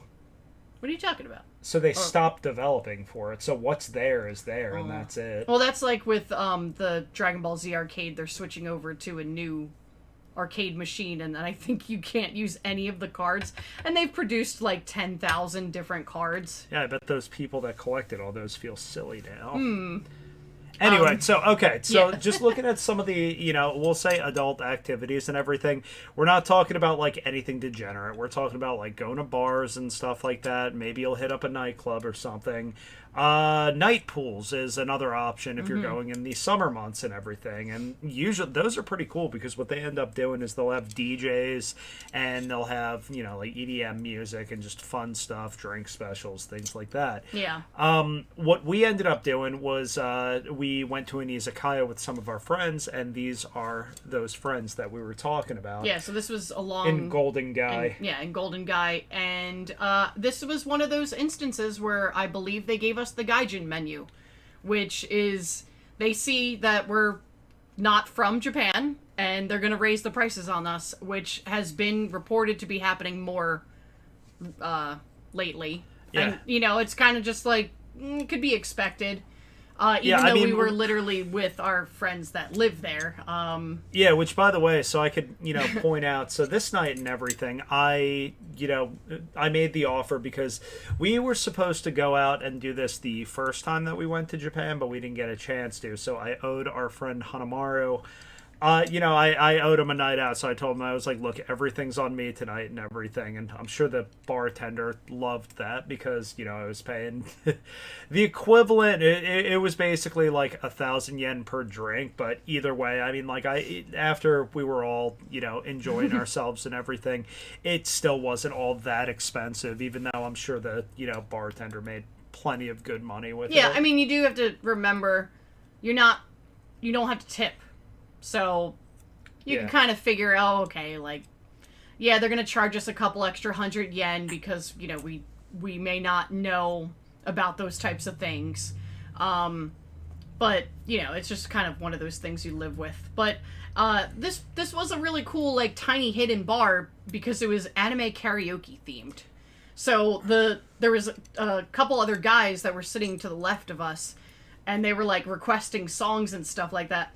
So one of them was the Dragon Ball GT opening. So then we showed them what the English opening of Dragon Ball Z is. And then we really showed them the 4Kids version of the One Piece opening. Yeah, and they had, like, they liked it. I mean, they liked it. I don't know if they really knew what was going on, Yeah. but they knew it was One Piece because of the video. So yeah, so that was definitely interesting. We had a question in the audience about, like, common scams. Since I would say that scams are really the only Besides sort of the pachinko crime. parlors. Yeah, that's like the only kind of crime you would have to deal with, I would say. Unless you purposely maybe, like, piss someone off, or you, like, go up to someone and, like, you're in their space and you're just saying things, like, even if you could, you know, even if you can speak Japanese and you're saying stuff to people, like, you know, don't do that. But one that is definitely prevalent and, you know, that happens all the time is there will be a drink special that is either offered by someone dressed like a maid or like an anime character, or it's like a big bouncer guy that's got like a sign or some sort of signage saying like, hey, come in here, like free drinks or something like that. They're never free. Just throw sand in their face and walk away. Yeah, those bars along the main stretch of Kabukicho, yeah, most of them are kind of like the scam bars. I mean, some people, you know, they go in there, they know that they're going to be spending, like, almost 100,000 yen, which is, like, well, it's close to, like, what, $8,000 maybe? Yeah. Which is insane. Wait, how much? Maybe 100,000 yen? Yeah, I said 100,000 yen. I saw one person talking about how it was, like, the equivalent of, like, $400 he got scammed out of. Yeah. I mean, that's the type of thing. It's like, look, I'm just going to say it this way. Like, and it may not be true in 100% of cases, but I'd say it's probably true in at least 90%. No one there is going to want to be your friend and buy you things. I'm just going to say Friends that. being blunt. No, I mean, like, It's true. that's the whole thing. Is That's like, what I they're feel like trying- it's true Yeah. across the thing, because I would say it doesn't matter who you are. It doesn't matter if you're a girl, if you're a guy, if you look like you're American, if you look like you're from another country. You know, like, if someone is trying to give you something for free, you should be suspicious. Yeah. And you know what? That's not just with Japan. That's just normal. Sure. That's called growing up as a New Yorker. Like, seriously. Yeah, because like not only will they say like, oh yeah, like free drink special for this like time period, you know, like for the next hour. They'll also say like, oh, for 1,000 yen, you can do all you can drink. You know, all you could drink special. Yeah, and that's when they start pulling out the bottom shelf, micro brew, or whatever it is, whatever the equivalent would be. Yeah, no, I mean, it's literally just avoid those types of like interactions. If there's any sort of thing where they're like, pulling you in, trying to get you to get in there, they're just trying to get all the cash you have on you. Yeah, can we get the Rex Kwon Do video up there? Break the wrist, walk away. Yeah. And then I would say another possible scam you might run into is like something that we've actually seen here, because it'll be like at Warped Tour, RIP. But the monks. There's sometimes like fake monks that try to sell things. So those are the Hare Krishna guys. So yeah. I don't want to say they're an out and out scam, but they could be a little bit pushy sometimes. Yeah. And that's the big thing, is because like with that, it's a very fine line, because I mean, this like stuff Japanese police will not do anything about someone being pushy. Yeah, they actually have to break the law. This is something that it even happens like New York City. I'm sure happens in DC. But it's one of those things where someone is giving you an item, as soon as you take it, not if you don't realize what's happening, then they're holding on to you and saying, okay, now give me money. Yeah, it's like the no faces at in Spirited Away. Yeah. Oh, now I know what you're talking about. There was like a Buddhist monk. Yeah, because it was the bracelets. Remember? Yeah, they tried to give us... So it wasn't a bracelet. It was very similar to the things we got on Mount Fuji, but it was a charm type of thing. Oh, a charm. Mm. But he handed it to me, and then I just looked at him, and I was like, here, let me try something. I don't have any money, and he ripped it out of my hand. Yeah. So yeah, pretty much. But also, like, I'm pretty sure most monks aren't wearing Nike Dunks or anything like Yeah, that. yeah. Even though it rhymes, the monks with the Dunks. But Monks with the Dunks. So and then this is something I don't think we personally came across like at all. Mostly because we don't eat in establishments like that, but places that don't have prices on the menu because it'll be like whatever the price of the day of that, for the fish. yeah, it's that like could- no, shut up. It's not Don't- necessarily no. a scam. It's more just some people don't realize, you're going to be paying like top dollar for something. But that once again, that could happen anywhere. That happens at restaurants all the time, and people complain about stuff because they're like, "Oh, well, I didn't know it was going to be that much." But if you're looking at a menu and they don't put the prices on there, just expect it to be expensive. And you know who wouldn't do that to you? Cocoa House Curry. Yeah, exactly.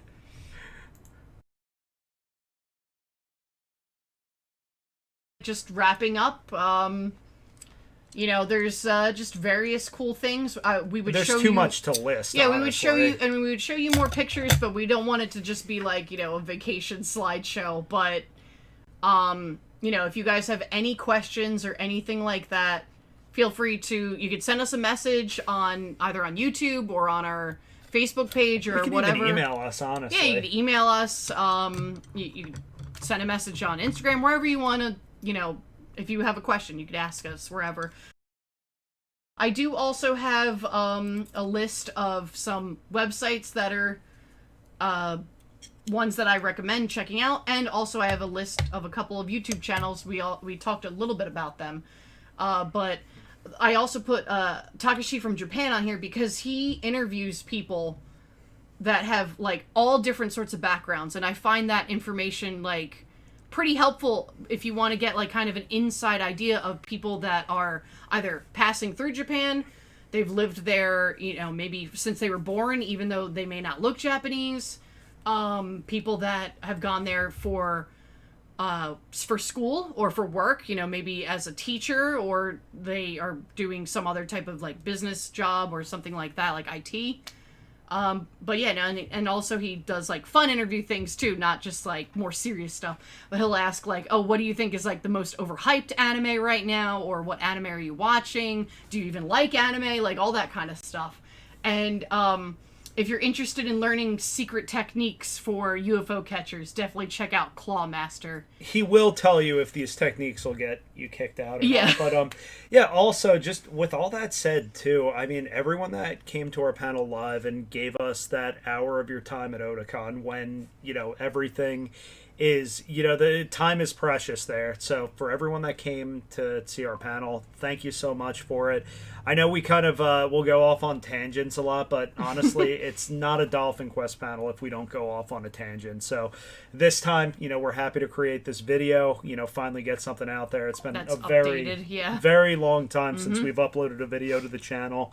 So thank you guys for inspiring us to do that. And I hope all is well with everyone and that you guys all got home okay. Yeah, and we're hoping to actually upload some of the videos that we took while we were there last year and maybe provide a little bit of commentary. We have some videos like playing crane games and just walking around. We have like stuff, like 360 walking around Osaka, and we have some videos of us on Mount Fuji, so you can kind of get an idea of what the environment's like on there. So yeah, look out for the shorts. We'll make it nice and digestible so Yeah. that it's easy to watch. But besides that, you're ended off, I guess. Yeah, think just so. under wow. Just Another hour. we Yeah, needed we need 2 hours. Yeah. All right. Well, hey, maybe next year for Otakon, we have some plans so- already. We have we're of course gonna do this again. So we if you Yeah. guys want to come back, we'll have more information with things. Yeah, I was gonna say, if you guys that were there, if you want to submit feedback, just say, can the people talking about traveling to Japan, can they get a 2-hour panel? If you could throw that on there, and if you liked our panel or if you have any other feedback, like I said, just leave us a comment. We definitely read those. And I told you already, We try to add all the information that we get each time because, you know, these were our experiences.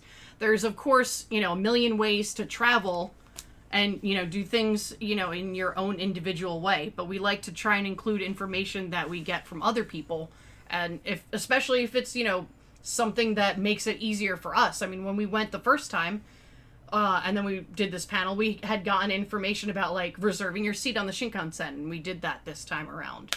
You know, just small little things, you know. Exactly. And little also, suggestions and all that things stuff. always change, too. I mean, like we were saying, we didn't get a chance to go in depth with it, but it's also a lot to understand, like, in a financial sense, because I don't fully understand it. I know Eve doesn't fully understand it. Something happened with the Japanese, like, basically, like, the Japanese this is, like, yen. breaking news. So I told you about it. It was a sell-off. Yeah, so there was a sell-off, and now the yen has become stronger. But the interest rates are higher in Japan, which means things are going to start they're going to start costing more. Yeah, so basically, you know, it's, once again, the cheapest time to go to Japan is probably still right now. Mm-hmm. Just do some research about it before you do go. And, yeah, I think we should... Yeah, you want to end it off before we go into some other tangent? Yeah, before we hit hour 2. Well, hour 3 totally. I know, right? All right, everyone. Thank you so much once again. And, yeah, maybe we'll go back to starting to, you know, make some, you know, videos more again. Videos and stuff. I have some ideas. I've been writing them down. Okay. Yeah. All right. Bye. Don't be too awkward now, Eve.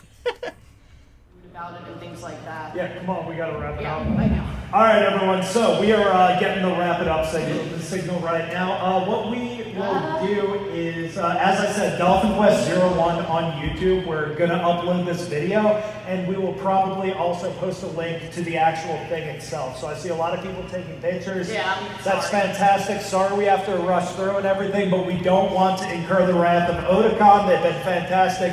Can we get a round of applause for Otakon staff, please? If you guys have questions, we will be out over there. We also have ribbons for you guys coming and checking us out. If you want ribbons, we'll be outside over there. We're kind of running out of them a little bit. Sorry if everyone can't get one, but if you want one, just ask for one. I think we should have enough.